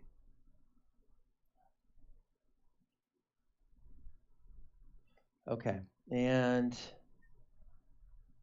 can't advance. That would have been good if I could advance, but. Well, actually, check this out. Look at your situation you got here. You got a guy here, right? Right. Your pin guy's not going to move. So I've got a machine gunner right there, right? So where's your conscript going to move? Conscript went here. Because next turn this is going to be gone, right? So where's your conscript going to move? Let me think. You're probably not going to go to FF6 because the other medium can hit you. Right, so I go here, but I don't want to go here. I don't see where you're going. I'm sorry. If I go to EE6, right, that exposes to fire, so I would go into DD6. DD6, right. And what else can you do? So you can move him here, right? Right. Him in and of itself is kind of a shitty chart because let's say I just break this unit right next to me, right? But if you move this guy, instead of moving him to close combat, you move him here, then I've got 2 different hexes I need to fire at. They both have the same defense, and my attack against them is is very close to similar. I'm going to be at 4 even on that 2 stack over here, but your return attack is going to be exactly the same. You're both going to have 2 6+1s. So that gives me either attack at a lower odds chart against 2 squads, or attack at a higher odd against a 1 squad next to me. That puts pressure on me, and that gives you an opportunity to defensive fire, unless I just want to just shittail move out of there. You see how that works? In terms of trying to maneuver and putting pressure on me and make a decision. You could jump that guy in close combat. There's nothing wrong with that. Nothing wrong with that, because you could always bring these other guys later. But, you know, if you're going to be assault moving or moving in the CC6, let's say you kill that guy and then you go, let's say you just go like non-assault movement there, then non-assault movement here. I've got a -1, so it's going to negate the wheat field, so it's going to be a 4 -1 shot. So that's pretty crazy. But right there, if you advance him here, that's going to be 4 even shot, and you get a return shot from at least, hopefully one of them, assuming I don't get ready to fire. And that's the one thing you gotta consider. I never consider my mediums ever getting a rate of fire. Honestly, I consider them one-shot weapons. But the rate happens sometimes. You got a 1 in 3 chance. It's not bad. Okay, well, Yeah. thank you. I'll accept that. But that gives you a good offensive position or defensive counterfire in case that makes me decide, okay, do I want to risk gacking my roll, or do I just want to hightail that guy out of there? So, and that's a choice that I have to make. And if I hightail it out of there, then I concede that entire corner and the hedge, essentially that corner and the hedgerow to you for that battle. Or well, technically I can kind of move him around the corner over here and kind of screw with you that way, but you know, it is what it is. It's just a decision what you think I might do, and or whatever. But if you want to take the 2-to-1, by all means, kill him. No, you make a good point. So that's what I'll do. Yeah. All right, but I do have the close combat here to at least tie him up, probably. Yeah. He's half firepower, and you got the conscript right behind him, and those other guys will rally. But yeah, I'm not likely going to kill you. I'm 1-2, so you get to roll first. You just kill me outright with a 4, right?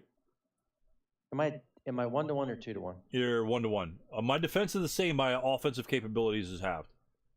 Okay. All right, 7, and I get a 1-to-2. Yeah, nothing. So that's a melee. All right.